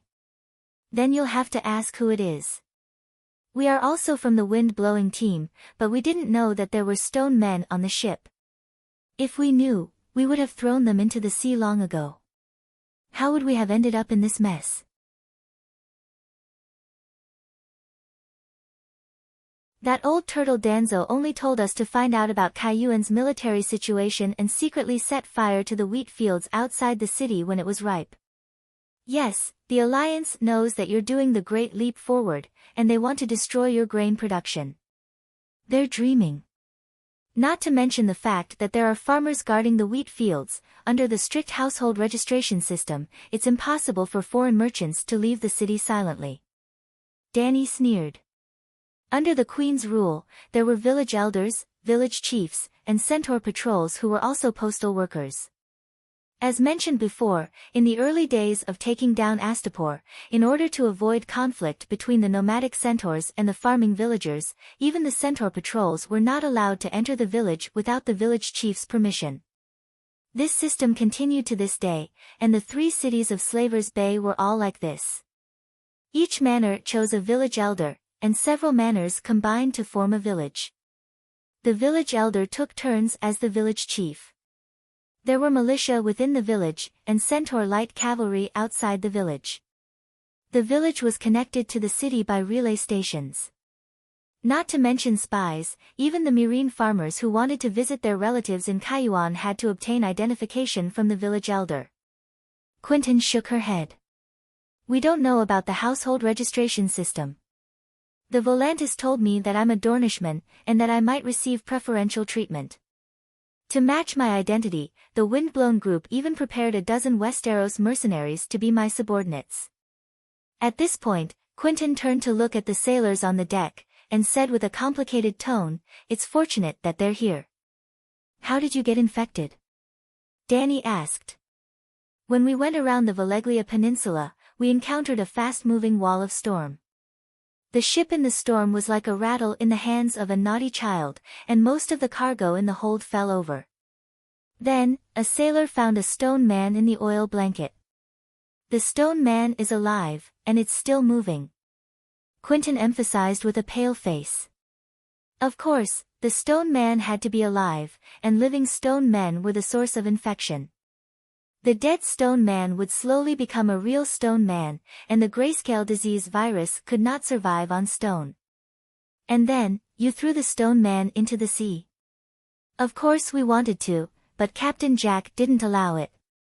He's a Volantis officer, and most of the sailors on the ship are his men. By the way, there were 2 ships that set off from the port of Volantis that day, the Mermaid and the Sparrow. The Sparrow's mast was broken in the storm, and the surviving sailors were transferred to the Mermaid. Because there were too many people, it was too crowded, and the cabin became wet with water. Not long after, there were sailors who were infected with the grayscale disease. At that time, I had asked Captain Jack to immediately abandon the Stone Man, but he sternly rejected me, and only killed the grayscale disease patients and threw them into the sea. At its peak, there were 550 crew members on the Mermaid. Quentin pointed at the sparse number of sailors and gestured to the size of the ship. She smiled bitterly and said, "Your Majesty, take a look. There are so many people on such a ship. How can the infection be stopped?" As more and more people were infected and thrown into the sea, the sailors who were once loyal to Captain Jack began to be recruited by me. Yes, the Westeros mercenaries had long since joined me. When we first entered the Bay of Sorrows, I finally gathered enough sailors to revolt. It was a bloody battle that lasted for 3 days, and more than 200 people died. Captain Jack finally compromised, and agreed to abandon the Stone Man. Perhaps the 7 gods were cursing us, or perhaps too many people died, and there was no time to clean up the corpses. Finally, the grayscale disease evolved into the terrifying grayscale disease. Needless to say, everyone was affected, and everyone was infected. Then, Captain Jack persuaded more than half of the people around me. He convinced everyone that since we are going to die anyway, we might as well sail the ship to Kaiuan, and complete the mission given by the Alliance. As if worried that the Dragon Queen would not understand, Quentin explained, the spies were very determined, and very loyal to the Alliance. In fact, other than us mercenaries on the surface, the other sailors were all carefully selected loyalists. Danny nodded, and sighed, "I know. Last time at the Astapor Pier, the spies sacrificed their own lives to protect their companions on the other ship, and to not expose the Stone Man plan." Quentin revealed a look of relief, and said, Captain Jack's reputation was very high, and he had a lot of charisma. He once again took control of the ship. However, he did not know my identity, and did not know that I did not want the Alliance's evil plan to succeed. He only thought that we mercenaries were afraid of death, and that was why we revolted. In order to appease the people, he did not kill the mercenaries who revolted. Even more fortunately, he was over 60 years old, and his body was weak. Not long after he entered Slave Bay, he could not hold on and died of the disease. Then, my companions and I once again seized control of the Mermaid. We killed a group of loyalists who revolted, and revealed our identities to the remaining people, promising that you would save me, save us. They had hope of survival even if the rational people knew how slim the hope was. They still changed the course and sailed the ship here.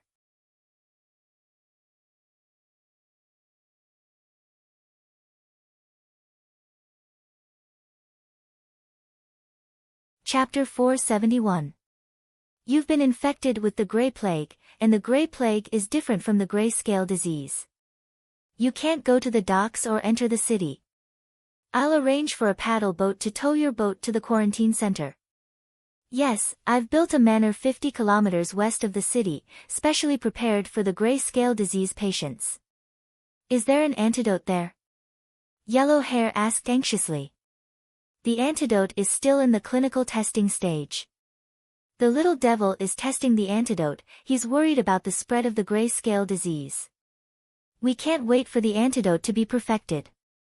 Are you willing to wait? I have to remind you that the current antidote can cure the disease, but the side effects are rather severe, diarrhea. Danny said. Diarrhea? Quentin laughed bitterly. When have we ever not had diarrhea?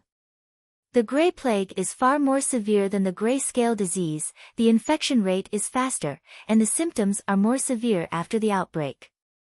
Vomiting and diarrhea are common. Alright, I'll go get the medicine for you now. Understanding their choice, Dragon Queen waved towards the sky. Hiss! Blackie roared, its devilish black shadow blocking the thin starlight in the night sky. Suddenly, a dark red fireball the size of an egg appeared out of thin air, illuminating the black dragon's ferocious teeth and jaws. The magma-like fireball gradually expanded, illuminating the surrounding space. While Quentin and the rest were in a daze, the fireball that had expanded to the size of a washbasin fell. Like a flame fairy, it floated from the sky to the front of Dragon Queen. I'll be leaving first. She waved her hand and took a step forward. The fireball in front of her suddenly extended, pulling up a level 3 bright red fire platform. The queen's jade feet stepped on it, and the fire platform extended another level. With every step she took, the fire platform extended another level diagonally upwards, one step after another. Dragon Queen was like a cheerful fire fairy, running on the fire ladder that appeared out of thin air, her skirt fluttering, her long silver hair swaying in the red sparks, her figure graceful. Hiss! The black dragon was flying past the fire ladder, and the Dragon Queen stepped on his back as steadily as if she was stepping on a fixed stone step. When the black dragon disappeared with the beauty, Quentin retracted her gaze in disappointment, and saw the fire ladder floating on the sea slowly turning into a cloud of golden red mist, disappearing into the night sky. It's over, Quentin. The yellow-haired Gareth leaned over and hugged his companion, wailing, I've let you down. The queen took away my heart. I think I've also fallen in love with her. Sigh. Wake up. Why would a godlike queen like you? The bald man, Archibald, said mockingly. Blondie shrugged and said indifferently, I love many people, and I don't need all of them to love me. The key was Quentin. Was he happy and worried now? He should be happy that the queen was not the monster the Gith people claimed she was. But the queen is as beautiful as a deity, as dignified as a deity, and as powerful as a deity in magic. Quentin, on the other hand, is a mere mortal. He's in trouble. I have. Quentin quietly moved a few steps, feeling the hard craft paper bag in the gap of her leather boots. I have an engagement. But would she marry him as her father wished? He looked at the sparsely lit city in the southeast with a disappointed expression, feeling a little uncertain. When the queen returned to the Great Pyramid, the banquet was not over yet, and everyone was indeed waiting for news from the plague ship. When they heard that it was the ship used by the Allied spies to transport the stone men, everyone was filled with righteous indignation. Your Majesty, we want revenge. The slave owners are heartless, Grey Worm said angrily. Your Majesty, immediately launch an expedition to the south.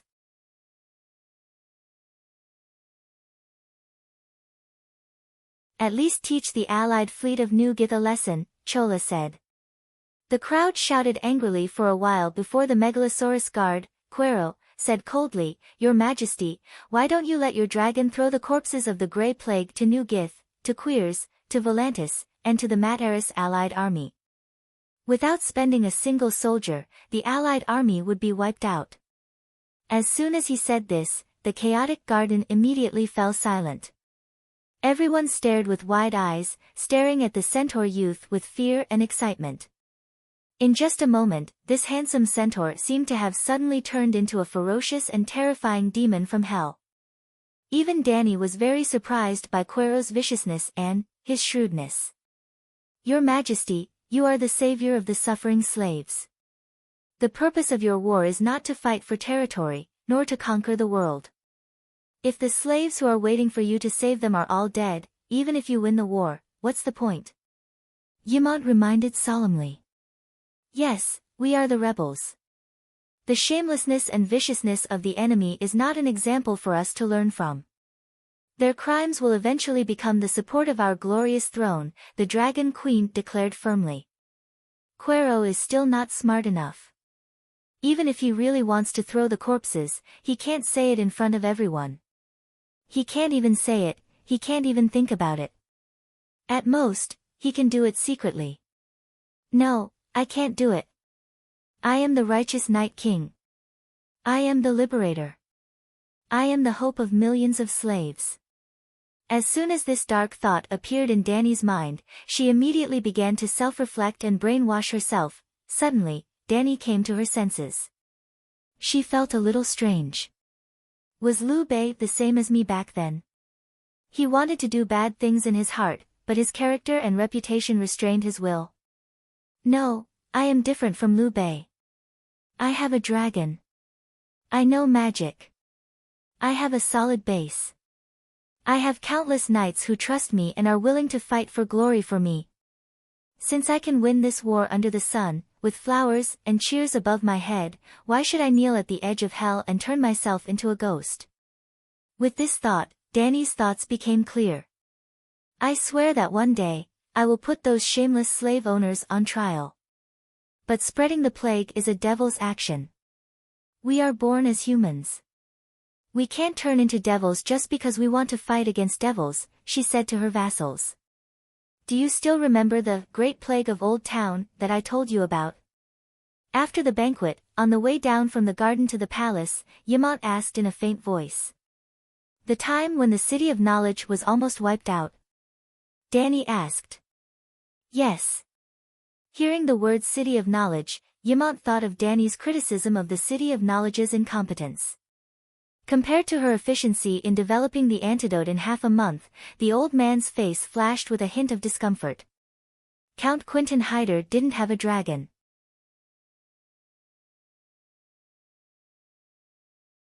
He couldn't use it to chase away the rats like you did. He could only order all the ships in the port to be burned, including his huge caravan. He even closed the city gates and sealed off the old town. He ordered everyone to be killed if they tried to escape. Men, women, old, young, and even babies were no exception. The old man asked, "Do you think he did the right thing?" Although his methods were a little extreme, the City of Knowledge was incompetent and couldn't develop the antidote. This measure could effectively stop the spread of the plague and indirectly save more people. River Bend and even the Seven Kingdoms had to be safe because of this, Danny said. But after the plague subsided, the survivors started a riot and tore Count Hyder and his son to pieces. You should know that the Count had scholars, the vassals and knights of the Hyder family, and a huge number of city guards. But things happened in front of those people. It could even be said that those people tacitly approved of the mob's actions. Because everyone who experienced the plague had hatred and sorrow in their hearts. They needed a channel to vent. Danny, do you understand what I mean? Old Yamant looked at the Dragon Queen beside him and warned her earnestly, as a ruler, you must always remember, don't let your hands be stained with the blood and hatred of your people. The basis of the ruler of a country is the millions of people. I advise you not to throw corpses at New Gith, Queers, Volantis, and other cities, not just out of benevolence, nor because of your liberator of the slaves title. I am not pedantic. If killing millions of people could ensure that Targaryen's empire would last forever, I would encourage you to do it even if you didn't. But it is obvious that you can win the war without using such vicious methods. We all know that the night is coming, and the granaries of Slaver's Bay are full. You will definitely win. You will definitely surpass our ancestors and be crowned the queen of the world. The enemy cities now will be your land in the future, the enemy today will be your people in the future. Don't let your hands be stained with the blood of your people. Not only is there the example of Quentin Hyder, but your father is also a bloody lesson. Danny listened until the old scholar finished speaking. Then she said with a strange expression, I thought you would always advise me to be righteous, kind, and just, and pursue honor like Barristan. The old man sighed. Of course I hope that you are like that, but there is a prerequisite. Your actions will not harm your rule. You are not only a knight, but also a queen. I have lived for more than 100 years, and have experienced too much glory and suffering. But the destruction of the Targaryen family is still the most painful moment for me. At that time, I would rather use all the glory of my life to change the situation at Ruby Beach. Actually, you worry too much. I will never become Quentin Hyder. Danny thought hard so that her next words would not provoke old Yamant. If I were in his position, I would pretend to be dead, she said. Pretend to be dead? Yamant was confused. There is a great plague in the territory, what is the use of pretending to be dead? If you do not work hard to provide relief, when the plague spreads, pretending to be dead may become real death. There must be people in the Hyder family who died in the plague. Yes. I can deny it to the outside world. It is unbearable for a loved one to die. Then, I will arrange for a person of low status but very capable to take care of the plague in my place. Then, it will be simple. If his measures are beneficial to the epidemic, I will continue to pretend to be dead. If he does something wrong, I will quietly correct him.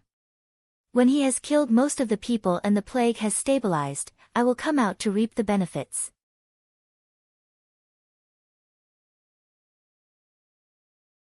Let him retire to the front line, and I will lead the people of Old Town to complete the final task of fighting the plague.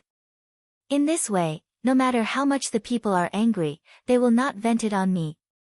Similarly, I will not be accused of doing nothing in the midst of the plague as a lord. Danny's expression was very calm. There was not a hint of smugness or showing off. She spoke in a casual tone and spoke in a flat and straightforward manner. Old Aemon, on the other hand, widened his eyes in shock. I never realized that the Targaryen queen of this generation is so crafty. Then he was worried for nothing. However, the world is difficult now, and the vassals are becoming more and more cunning. As a queen, she should be more cunning. Ymont was completely relieved. Thinking of Martell who had suddenly arrived, he asked curiously, "What is Prince Daelord's son doing at Slaver's Bay?" Dany shook her head and said calmly, "There must be a secret, but there are too many people here. It is not convenient for me to ask. Actually, Dorne does not have the power to change my plans and thoughts. No matter what they plan, it will not affect me." Then, Dany recounted Quentyn Martell's experience in detail. "So, the Blowing Wind group betrayed you? Mercenaries are fickle. You should not have any expectations," Old Ymont said with a frown. "I did not have any expectations for them in the past, and I did not care about the alliance at all. But now... Old Master, don't you think this is a signal?" "What signal?" A glint flashed in Dany's eyes. She said faintly, "Mercenaries will always stand on the side of the victor. I am very curious. What trump card does the alliance have to give the Ragged Prince so much confidence?" When news of the discovery of the Stoneman ship in Slaver's Bay spreads, and when news of the cure of the grayscale disease spreads, if the Blowing Wind group does not give me an explanation, it means that the alliance has other means. When that time comes, I should strike first and disrupt their rhythm.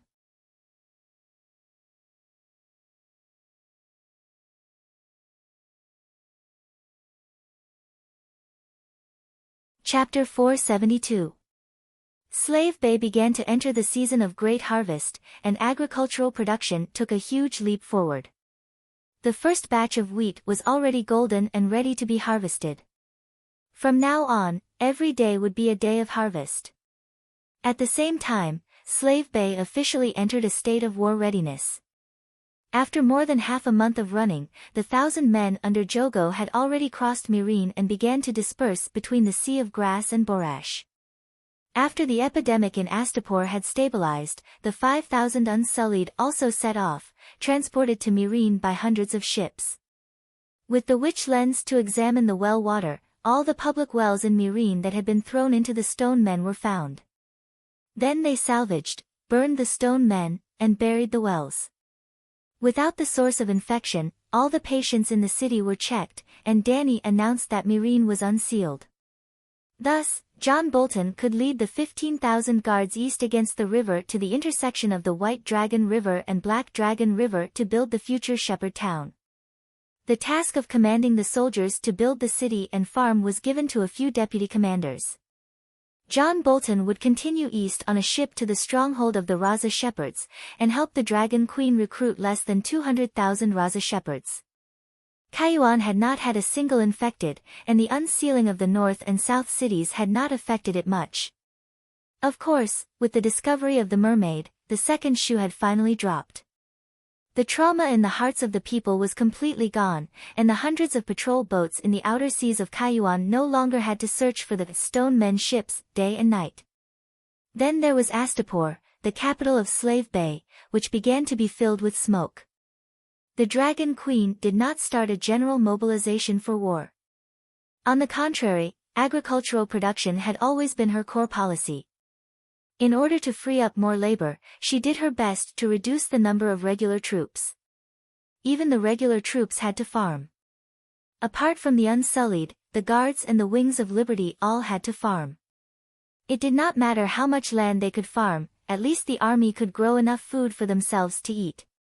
But the war would eventually come, and Danny did not dare to look down on the Allies. Especially when he was sure that the wind was once again swaying in the wind and changing direction. Since she could not recruit too many regular soldiers, Danny had to consider special operations. She had dragons. If the Megalosaurus could ignore the arrows and spit fire without restraint, then no matter how many regular soldiers the enemy had, it would not be enough. Thus, an idea that she had had a long time ago became a reality. After becoming the Great Guardian and inheriting the Great Guardian's godhood, Blackie's body size did not change much, but the weight it could carry suddenly increased by half, almost 1,500 pounds.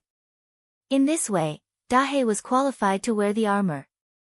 Well, not everyone could become a knight. If one could not walk after putting on the armor, then they would definitely not be able to become an Iron Knight.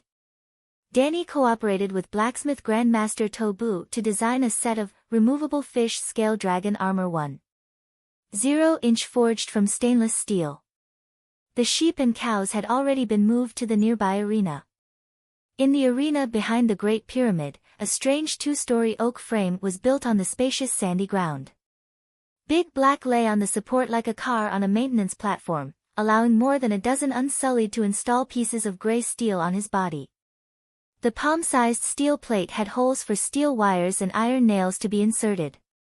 Multiple steel plates combined to form the fish-scale armor of the Megalosaurus.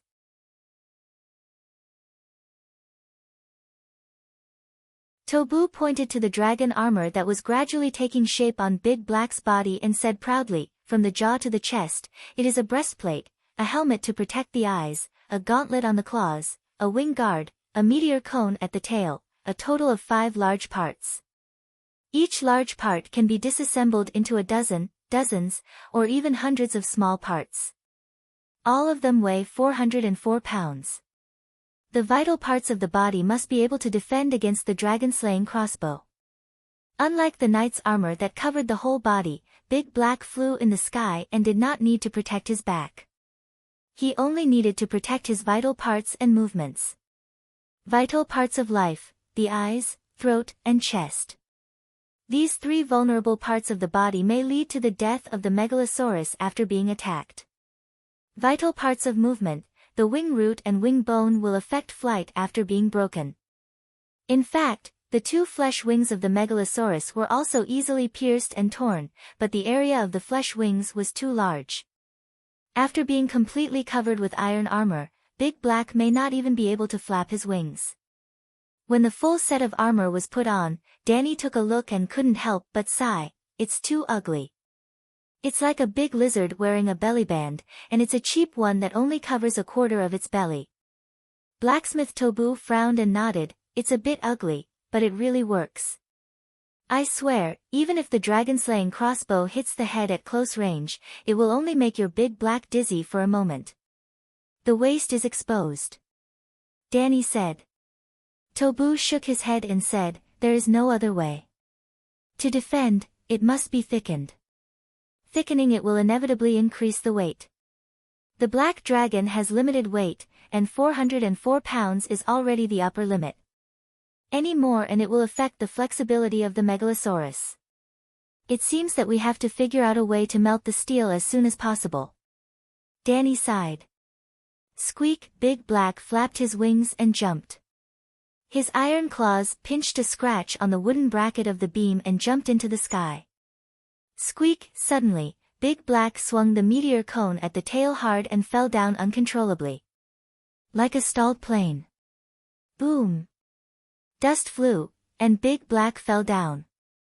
Immediately, a group of Unsullied swarmed to help Big Black dismantle the iron armor. Dragon Armor 1.0 failed. The chain of the meteor cone is too long, and Big Black's tail is too strong, which affects the flight movement. Danny covered her face and sighed at such a horrible scene. It doesn't make sense. The addition of the meteor cone is to maintain balance. There are more than 100 pounds of iron armor on the head and neck. Of course, The tail must be hung with an iron chain to maintain the center of gravity. I calculated it.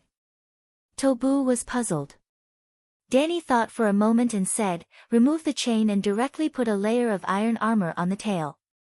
Megalosaurus can automatically adjust the center of gravity through the movement of the tail.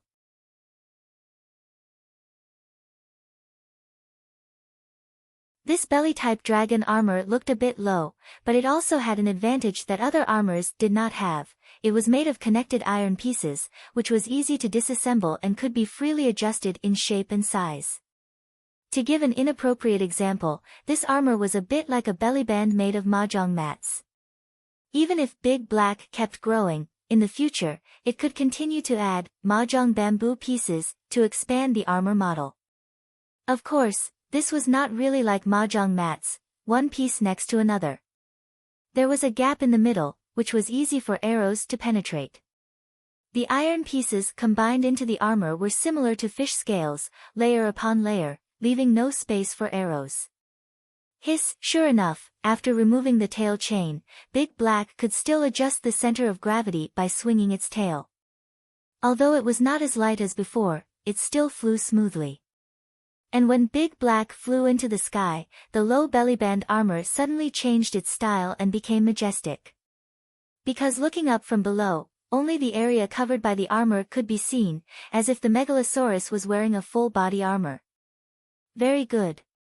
Danny's eyes lit up and she happily said, not only is it not ugly, it seems that there are no obvious flaws.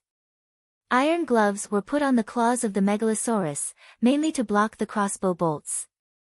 The two iron claws waved to block, which could protect a large area of the abdomen, and those parts no longer needed to be covered with armor. After that, Danny announced the start of the armor test. Above the arena, a total of 300 ballistae were placed in a circle. The fine steel arrows were loaded, and the Unsullied acted as crossbowmen, adjusting the crosshairs and aiming at the target. Hiss, Big Black roared down, only 15 meters away from the ground, the best killing range of the dragon flame. Whoosh whoosh whoosh. The crossbow shot out a dense forest of arrows, and the sky was covered with a layer of shadow. Ding ding ding chi chi chi, most of the arrows hit Big Black. Like a paper boat in a stream, it swayed and swayed, its flight was very unstable.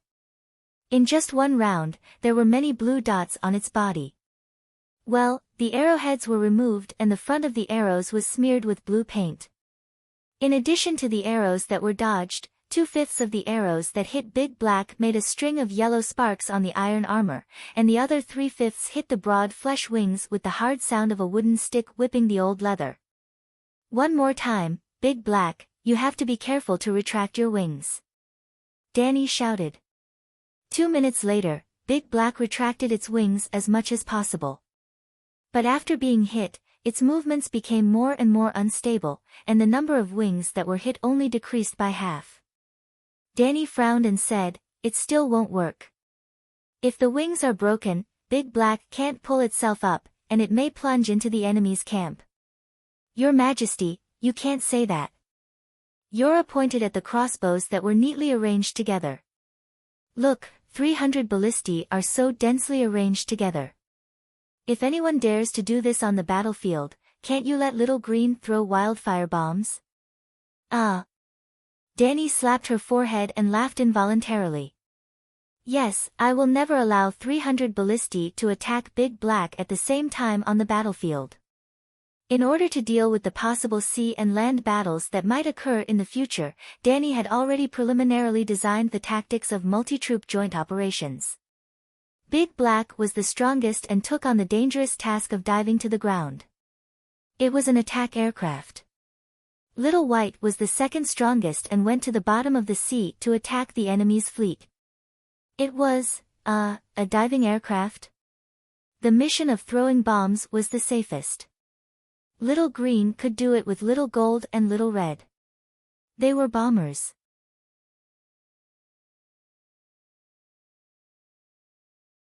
Well, although Little Red was small, it could also do some soy sauce.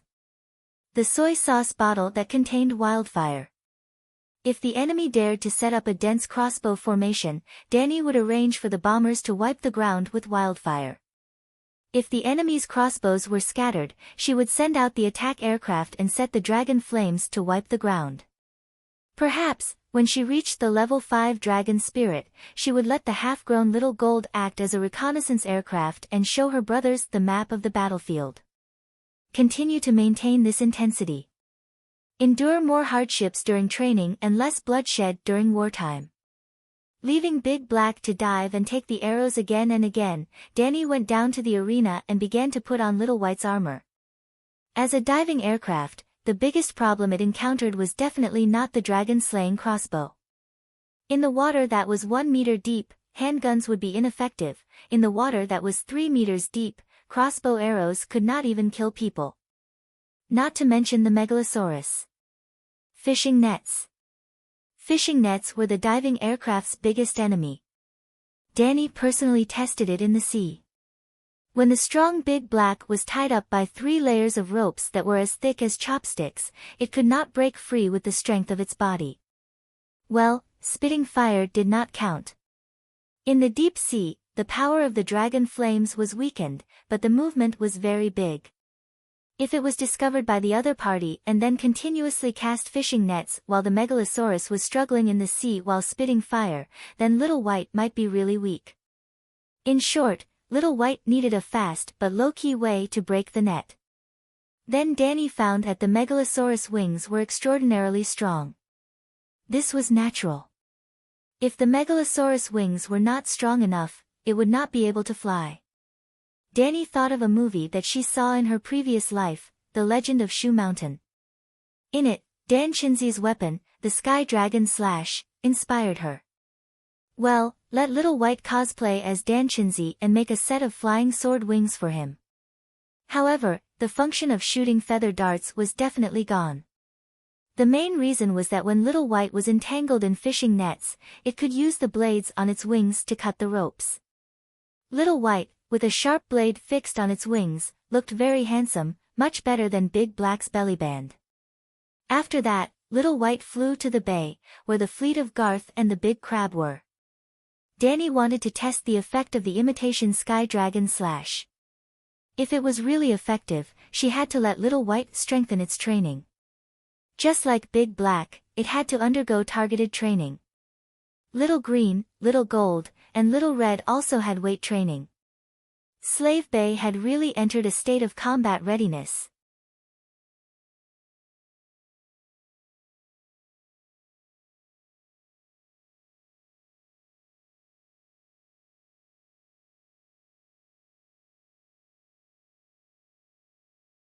Queen's Corner, a peninsula that extended to the narrow sea in the Land of Dispute, located between Tarosai and Reese, was very close to the Dragon Queen's Royal Navy station, the Torture Abyss. This place originally had no name, but after the Dragon Queen's navy occupied the land, they named it Queen's Corner. Jia Kun could not guess the Dragon Queen's plan, but he did not care about it. The Dragon Queen deliberately let Baristan rob the fledgling ship. She knew that Jia Kun was on the ship, so she deliberately delayed Jia Kun's return. Her ghost meditation technique had not yet been developed and needed time. The Royal Navy's sailors did not make things difficult for him. He could build houses during the day and play with the magic pot at night. Aegon 299, December 15th, the last full moon night before winter. Land of Dispute, Queen's Corner, a wooden house behind the hills. The moon was like a silver plate, and the broken waves in the distance hummed with the wind. Under the moonlight, a man with long hair sat cross-legged on the roof, hugging a smooth and glossy clay pot. Moi, moi, moi, moi, moi. He kissed the clay pot 7 times. Well, other than his own saliva from not brushing his teeth for a few months, there was no other smell. Well, even if there was a smell, it was suppressed by his bad breath. Then, the man hugged the clay pot and rubbed it 7 times. Other than the sweat on his palm, there was no other stain. Finally, with a solemn expression, Sailor Ford placed the clay pot on the wooden platform. He knelt on the ground and kowtowed with his head on the ground. Using Chinese with a slight accent, he recited skillfully, "Mother, your son is filial. Faceless are all big idiots." Just like that, he kowtowed 7 times and shouted 7 times. The sailor slowly raised his head and looked at the mouth of the pot, which did not have any abnormalities, and the anticipation in his eyes quickly disappeared. "Sigh, I have absorbed the essence of the moon for a few months, why is it still not repaired?" Or, that night, I had a dream. After being hit too many times, the strong-willed Faceless was somewhat depressed. He lowered his head, his long hair covering his face, and his heart was filled with doubts and uncertainty. "Jia Kun." Suddenly, a voice came from the opposite side. The sailor who was kneeling on the ground trembled. He first closed his eyes tightly, then raised his head, pushed away the messy hair in front of his eyes, and slowly, cautiously opened his eyes. The clay pot was dotted with red clouds, like a cloud. A white-haired, gray-robed old scholar with white hair and a white beard was standing on top, looking down at him. It was that familiar pale face, as if it was covered with a thick layer of powder. He had a pair of reading glasses on the bridge of his nose, and the longest necklace he had ever seen hung around his neck. He was hunched over, and in his hand was a walking stick. He looked as old as a dead man, but his whole body emitted a powerful aura that made people feel like they were in the abyss.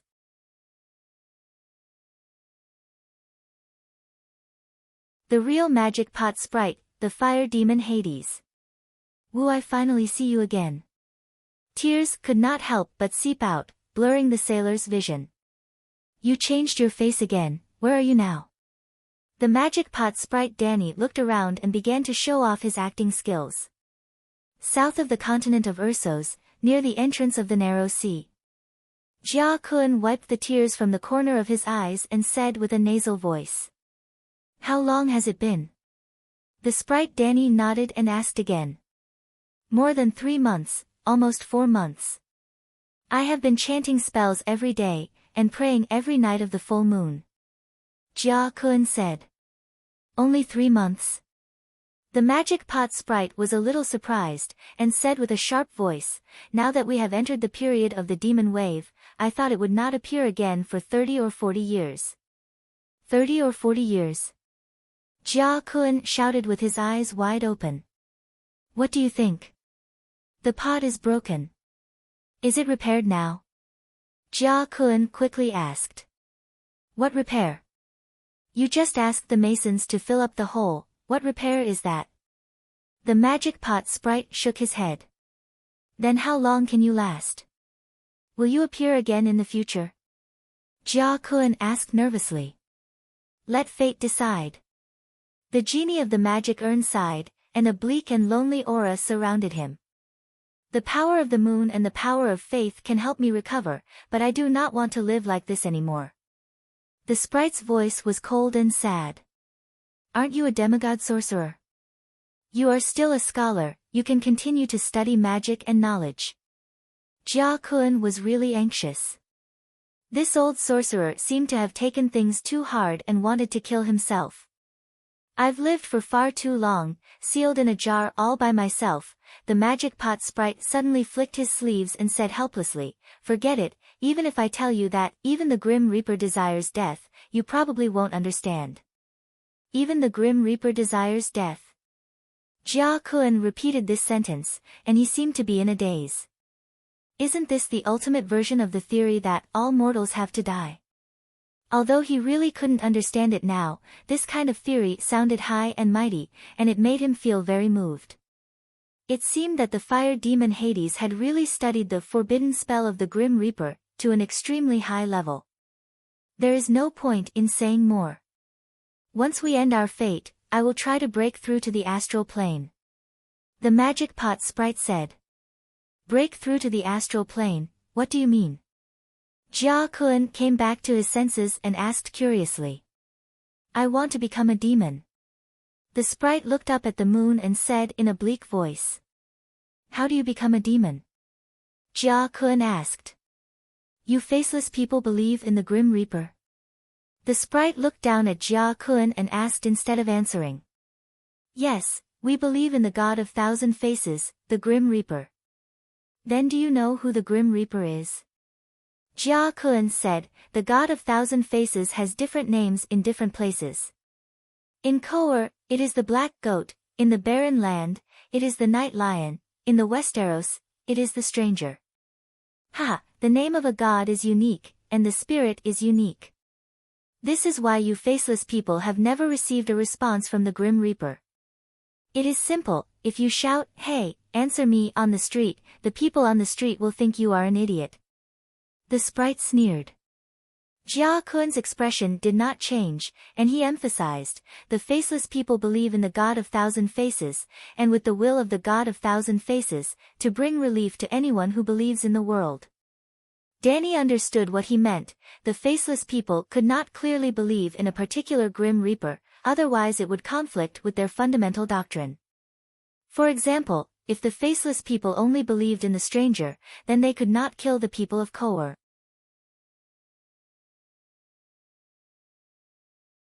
This was because Koor believed in the Black Goat, but the core doctrine of the faceless people was, the faceless people did not kill, it was a gift to the Grim Reaper. The sprite looked up at the full moon in the sky again and said in a faint voice, Jia Kun, the Grim Reaper is a clergy, a profession, and there is not only one employee. Night Lion, Black Goat, Lalo, Frost God, and other Grim Reapers, all have this clergy. Even I. I am a demigod, and I have mastered the forbidden technique of the Grim Reaper. I cannot be compared to Lalo, he is a true god. But if the Black Goat is only a demigod, then I am also a Grim Reaper. Jia Kun's pupils shrank, but he quickly regained his composure and said slowly, if someone believes in you, the school of Black and White can establish a position for you.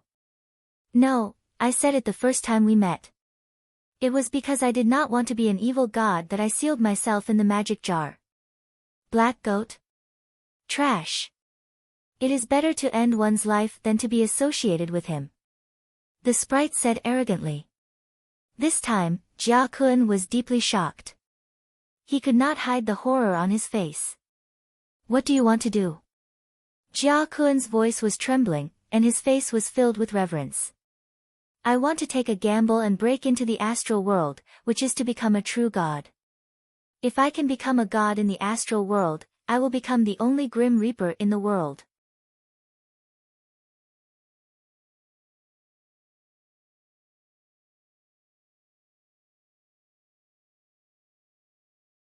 Chapter 474. Ascend to the astral world and ascend to the throne? Jia Kun was shocked. What kind of arrogant ambition was this? At most, the faceless one would use the banner of the death god to send gifts, but you, old scholar, actually want to be our faceless one's immediate superior? It may not succeed. But even if I die, dying on the way to ascend to the throne is 1,000,000 times more glorious than living like this. What do you think? That's true. Jia Kun nodded slowly.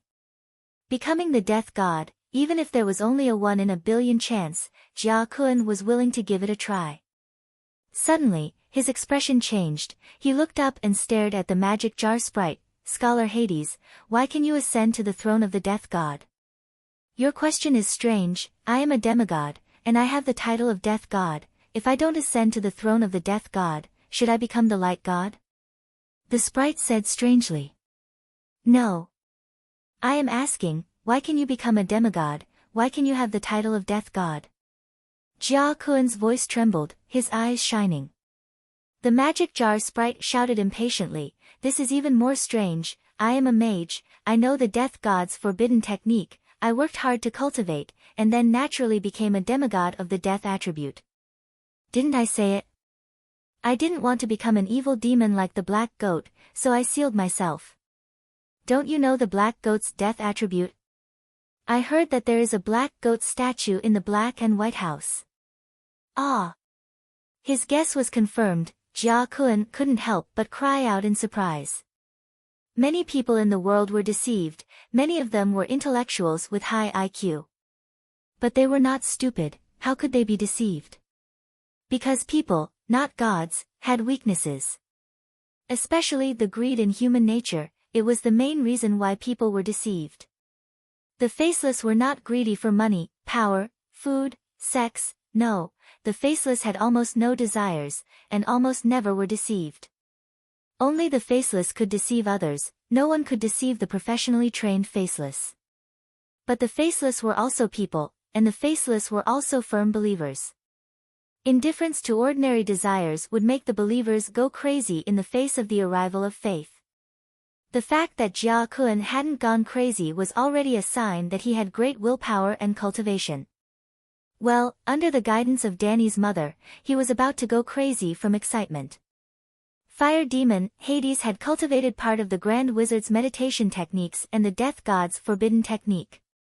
He could become a demigod death god and even have the chance to become the god of death. In that case, the school of Black and White had Hades's meditation technique and the Death God's forbidden technique. Io, my god of 1,000 faces, why do you still need a dragon? He had already become a Grim Reaper, so why would the mortal Megalosaurus come here? Oh, he could be a mount for the god of death. Scholar Hades, what are your chances of becoming a divine throne? Jia Kun asked with anticipation and nervousness. Not even half a cent, the elf said casually. Half a point, counted as 0. 5%. Jia Kun muttered a few words and suddenly raised his voice. He shouted in disbelief, God of 1,000 faces, a 0. 5% chance is not small. In theory, as long as 200 people attack the god of death, a true god will be born. Are you deaf? I said, not even half a point. It's not even half a point. The genie in the magic pot scoffed. It's enough, Jia Kun said with a satisfied face. What's enough? How many people can your school of Black and White have? The elf said with disdain. A lot, it's enough. How much is a lot? Danny was very anxious. But she was also very calm. Can there be 10? Humph, we have thousands of scholars in the City of Knowledge, but only 10 people have magic talent. The elf raised the corner of his eyes and said contemptuously.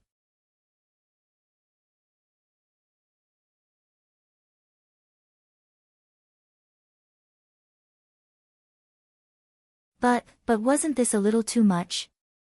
Finally, after much effort, Jia Kun didn't have time to be depressed, and quickly said, Scholar, use this last bit of time to teach me the forbidden arts, I'll teach you as much as I can.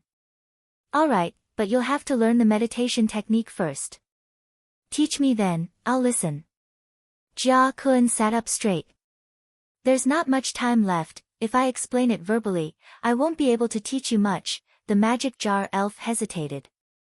I have a method, it's very dangerous, but it can teach you magic knowledge in the shortest time possible. What method? Jia Kun asked. Spiritual transmission.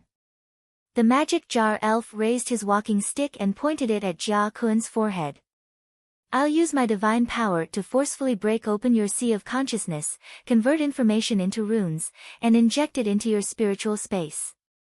I don't really understand, but it sounds dangerous.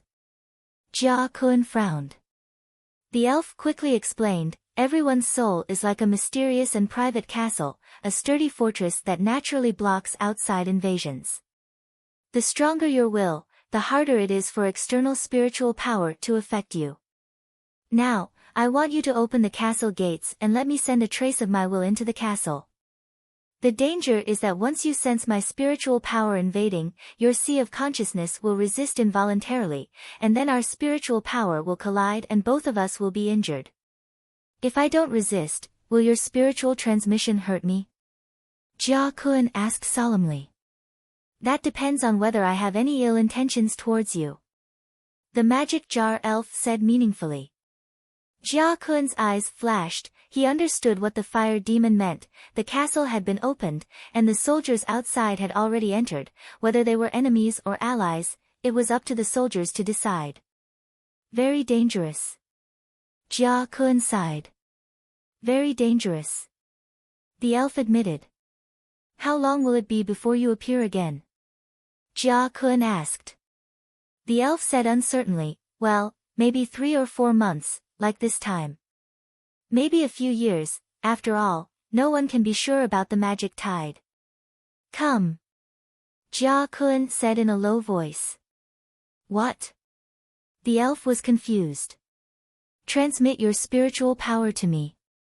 Jia Kun smiled faintly. You're not afraid that I'll do something bad? This time, the elf was not faking his surprise. All mortals have to die, and all mortals have to serve. The most serious consequence is only death. Dying on the way to worship the god of 1,000 faces is the greatest glory for any faceless. A nameless person does not fear death. Jia Kun said calmly. No, child. You should be afraid, some things are scarier than death. Then I'll start. The magic jar elf raised his walking stick and pointed it directly between Jia Kun's eyebrows. Yes. Relax, it will hurt a little at first, don't resist, it will be fine after you go in. The elf reminded him. Okay. The green prophet's ring brought the second soul into the dragon spirit state, Blackie absorbed the power of faith, the holy megalosaurus transformed, the dragon spirit turned into the holy light, the second soul fused with the holy light, and the second soul entered the state of wind song. With all of the above added together, I'm coming. Jia Kun's vision turned black, and he entered a strange state of gray. Then, a majestic and sacred red meteor seemed to come from the sky, crashing down on his head. It's me, don't be afraid. The voice was somewhat familiar, but the terrifying pressure in the voice made him feel suffocated. It was like a lowly beggar on the streets being scolded by a king who commanded 1,000,000 troops. He was in fear and trepidation, he really wanted to shrink into his turtle shell and hide. But Jia Kun was not a mortal, after all, and in an instant, he got rid of this embarrassing feeling. He understood that the magic jar elf did not lie to him, he was really a god.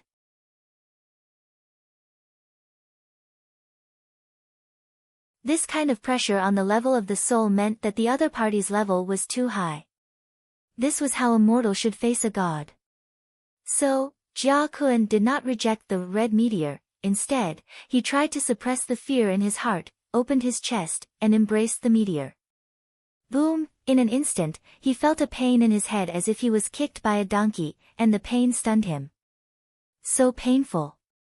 But in an instant, the piercing pain of his soul being torn apart disappeared, and then it was warm, and actually a little comfortable. It was not an illusion. At this moment, he was so comfortable that he wanted to moan out loud. Of course, it was comfortable. Jia Kun opened the door to welcome the thief, and put the Dragon Queen's second soul into the spiritual space, she was now gathering spirit. That's right, the Dragon Queen activated the spirit concentration technique, gathering a sparse patch of spirit essence to heal Jia Kun's mental trauma, and slowly improve the quality of his soul. Just like what she did to the savage woman that day.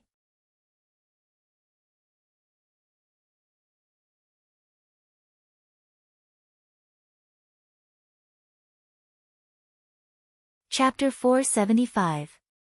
This world's laws were quite peculiar. On one hand, it allowed transfiguration users with powerful souls to exist, while on the other hand, it allowed ordinary people's souls to be so strong that even gods couldn't invade them. Even a transfiguration user who was on the verge of death could try to possess the body of a strong and healthy spearwoman. However, ordinary demigods couldn't distort ordinary people's wills. Dani couldn't enter other people's soul realms quietly like the three-eyed crow. She could only enter other people's soul realms while riding a megalosaurus through a different type of true dragon roar. The spearwoman was a special case, as her soul was already riddled with holes by the six forms man Valimir. It was just like how the castle walls had many holes, and Dani could enter through them. Jia Kun was different.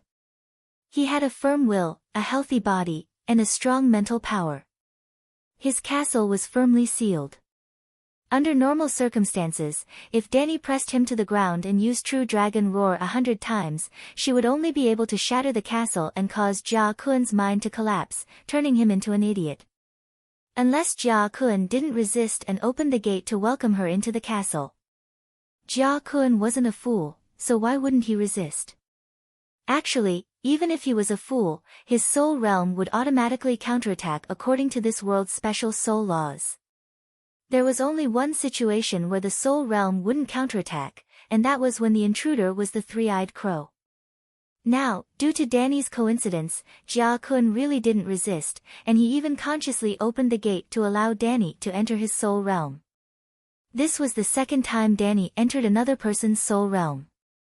Jia Kun's soul realm had a blue starry sky as its background, just like her and Larry. The spearwoman was possessed by the six forms man, and her soul core was shattered like glass. Every piece of glass contained a short memory. Danny's soul core was perfectly round, and it was hidden in a 9-colored whirlpool. It didn't leak any mental power, and anyone who entered her soul realm wouldn't be able to see any memory unless they broke the 9-colored whirlpool. Jia Kun's soul core was also very restrained, and it was like a polyhedral crystal hidden in a deep blue fog. From time to time, the fog would disperse, and Danny would catch a glimpse of a fleeting image on the crystal Jia Kun's memories. But most of the time, the crystal was wrapped in blue mist, and Danny couldn't see anything. Scholar Hades. A spirit wave came out of the blue mist. There was a strong sense of shock in his tone, which showed that Jia Kun was not calm at the moment. In fact, the magic jar sprite in his spiritual sea was like a blazing golden red sun. It was majestic, domineering, and filled with power and oppression. With just a glance, it was as if he had become a beggar on the streets, ascending to the palace of the gods to meet the God King. This was not an illusion. The person in front of Jia Kun was not a human at all, but a powerful demigod. The black dragon and Danny's soul were one, and it was mixed with the waves of wind's song and the great power of faith of the Church of the Seven Gods. Even the Khal black goat didn't have this kind of power. It's me. Hades's voice rumbled, and the entire soul space began to tremble. This is the might of a demigod. Too powerful, Jia Kun said in shock. Ha! You're just an ordinary person without any extraordinary powers. It's only natural for you to have such thoughts when facing a demigod. With a chuckle, the sprite continued, let's cut to the chase. I'll show you the Death's 108 runes. With that, a ray of light shot out from the golden red sun, and quickly sketched out mysterious runes in the space. At first, Jia Kun was still a little vigilant. His spirit was highly concentrated, and the blue mist was almost solid, firmly protecting the spirit core.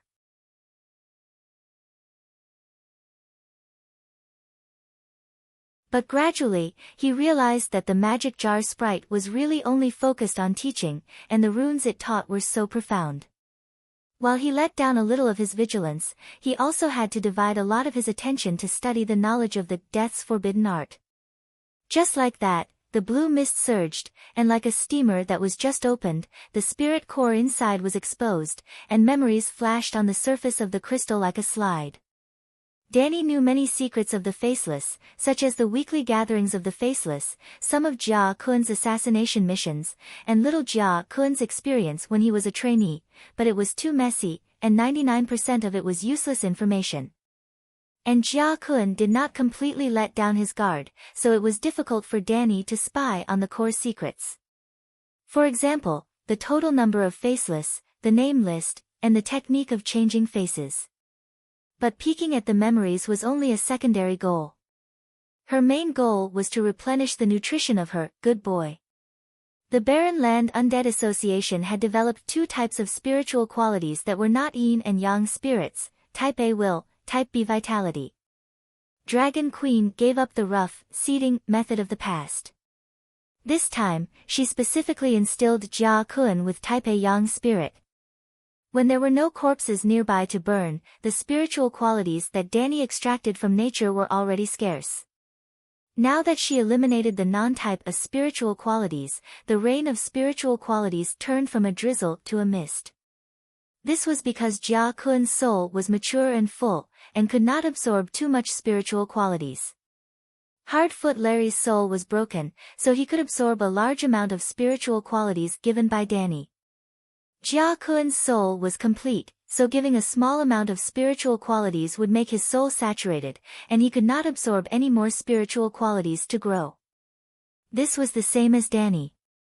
She could not replenish spiritual qualities endlessly, so most of the time, she could only give spiritual qualities to the gluttonous megalosaurus.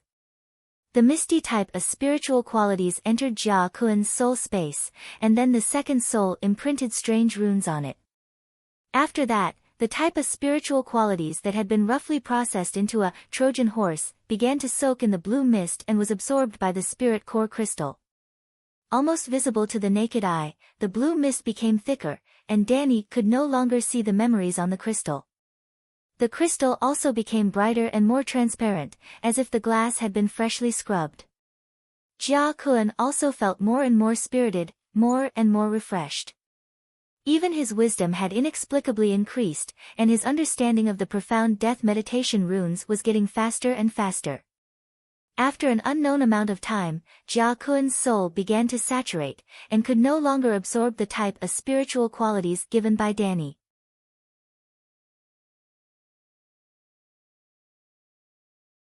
Dragon Queen no longer used the water plot, and quickly finished the final teaching process. Well, the complete set of basic meditation techniques has been taught to you, and I will soon fall asleep. There is only a little time left. If you don't understand anything, you can ask. I feel that my spiritual power has become stronger. Is it an illusion? As the most elite faceless, Jia Kuan immediately noticed the positive changes in his soul. Your spiritual power has become more condensed. After I leave, you will have a period of exhaustion, so sleep well, and when you start to learn magic tomorrow, your spiritual power will gradually increase. The meditation technique you taught me doesn't seem to be the inheritance of the Great Wizard. Jia Kuan asked again. The inheritance of the Great Wizard I received is not complete. There are number 108 runes. Alas, this kind of basic knowledge, you can find any wizard to ask about it. I can only tell you that this is the Sutra of Death that I created by nurturing hundreds of scriptures in a cauldron and combining all Daos into one. If you are afraid of becoming a ghost like me, you can only practice the first 1/3 of it, and inherit my fire demon name. Ouch, time's up, see you next time. Without waiting for Jia Kuan to ask again, if he really asked her about the knowledge of condensing the foundation of meditation, she had never practiced it, so she couldn't give an accurate answer. The golden red sun suddenly disappeared. Jia Kuan felt a burst of emptiness, and slowly opened his eyes. The magic jar sprite had disappeared. Looking up at the sky, Jia Kuan was shocked to find that the position of the moon had almost not changed. In other words, the sprite didn't lie, the spiritual power transfer was only a few minutes, or 10 minutes, and she had completed such a complicated teaching. Ugh! Jia Kuan just stood up, and suddenly his body swayed, tiredness came like a tide, and his eyes were in a trance. His legs were weak, and he was about to fall down. But in front of him was the magic jar, placed on the ridge of the roof. Plop! Jia Kuan hurriedly tilted his body, avoided the magic jar, and rolled sideways on the wooden roof. Fortunately, no. Just as he breathed a sigh of relief, he saw the magic jar shake a few times in the vibration of the roof, suddenly left the ridge of the roof, and rolled to the other side. Clang clang clang, hearing the sound of the magic jar rolling on the roof faster and faster, Jia Kuan's eyes were about to burst, and he struggled more and more fiercely. When he propped himself up, lying on the ridge of the roof, he watched the magic jar fly in the air and fall to the ground. No, Jia Kuan's cry was like the cry of a hungry wolf, mournful and sad, and the construction workers in the nearby wooden houses were awakened from their sleep. Crash, the clear sound of the jar breaking, like thousands of ice swords, pierced Faceless One's heart, took away his vitality, and froze his soul. No, what are you howling for? It's so late, can't you let me sleep? A neighbor got out of bed, opened the door, and yelled at Faceless One's house. Well, they were all sailors who were forcibly hired by the Royal Navy to build wooden houses in Queen's Corner, level the land, and plant seasonal fruits and vegetables. They were mainly prepared for the coming barbarians. The house that Jia Kun was living in now was newly built, and there were many of them, enough for each person to have one. The magic jar spirit clearly warned me that after he left, there would be a period of exhaustion, but why didn't I care? Why did I worship the magic jar on the roof? Why did I? Looking at the broken tiles on the ground, Jia Kun's expression was desperate, and his heart was filled with endless grief and self-blame. Actually, Jia Kun didn't need to blame himself. The jar was broken by Dragon Queen.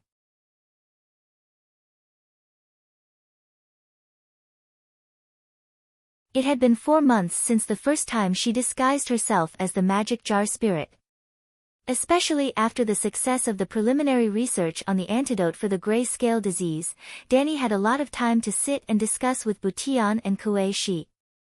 Finally, she roughly figured out the teach you to become undead ghost meditation technique. Well, roughly. Danny wasn't sure if this meditation technique could be cultivated, and if it would cause one to go crazy. But she could guarantee that this meditation technique was definitely not meant for normal people to cultivate. Since the meditation technique had been taught to Jia Kun, then the mission of the magic jar was almost complete. She didn't know the God of Death's forbidden technique, so she couldn't teach it. Not only did the jar break, Danny also removed the soul imprint on Jia Kun, so she couldn't use her spiritual projection to track him anymore. Danny wasn't using her spiritual projection this time, she was hiding in the hills behind Jia Kun's wooden house. Only within a short distance could the mental projection cast magic, enter Jia Kun's soul space, endow him with a soul, remove the soul imprint on Jia Kun's wrist, and leave the extremely complicated seals and sealing runes on the jar. Well, even if she decided to break the jar, she used fire magic to imprint many mysterious runes on the inner walls of the jar. This wasn't a world where the Dragon Queen ruled alone. Bravos was full of talents, so how could she not find a mage who could test whether the magic jar was magical? In fact, there was an island of gods in Bravos. There were many temples on it, such as the Moon Singer Temple, the God of 1,000 Faces Temple, the Red God Temple, and many other temples. There were many priests and transcendents. This was also the reason why Danny tied Jia Kun up here. If she really went to Bravos, her trick would be exposed. Of course, removing the soul imprint didn't mean that Danny let Jia Kun go. Instead, there was something 10 times more secretive and 100,000 times more terrifying left in his spirit seat. The evil god's whispers, mother of dragons. Danny's whispers. You're tuning in to the Blissful Bookshelf YouTube channel. We're so grateful for your support, and don't forget to subscribe to join us on this incredible journey through captivating stories. Your generosity through donations truly makes a world of difference, as it's the primary source of revenue that allows me to expand and enhance this channel for you. Thank you from the bottom of my heart for being a part of this adventure.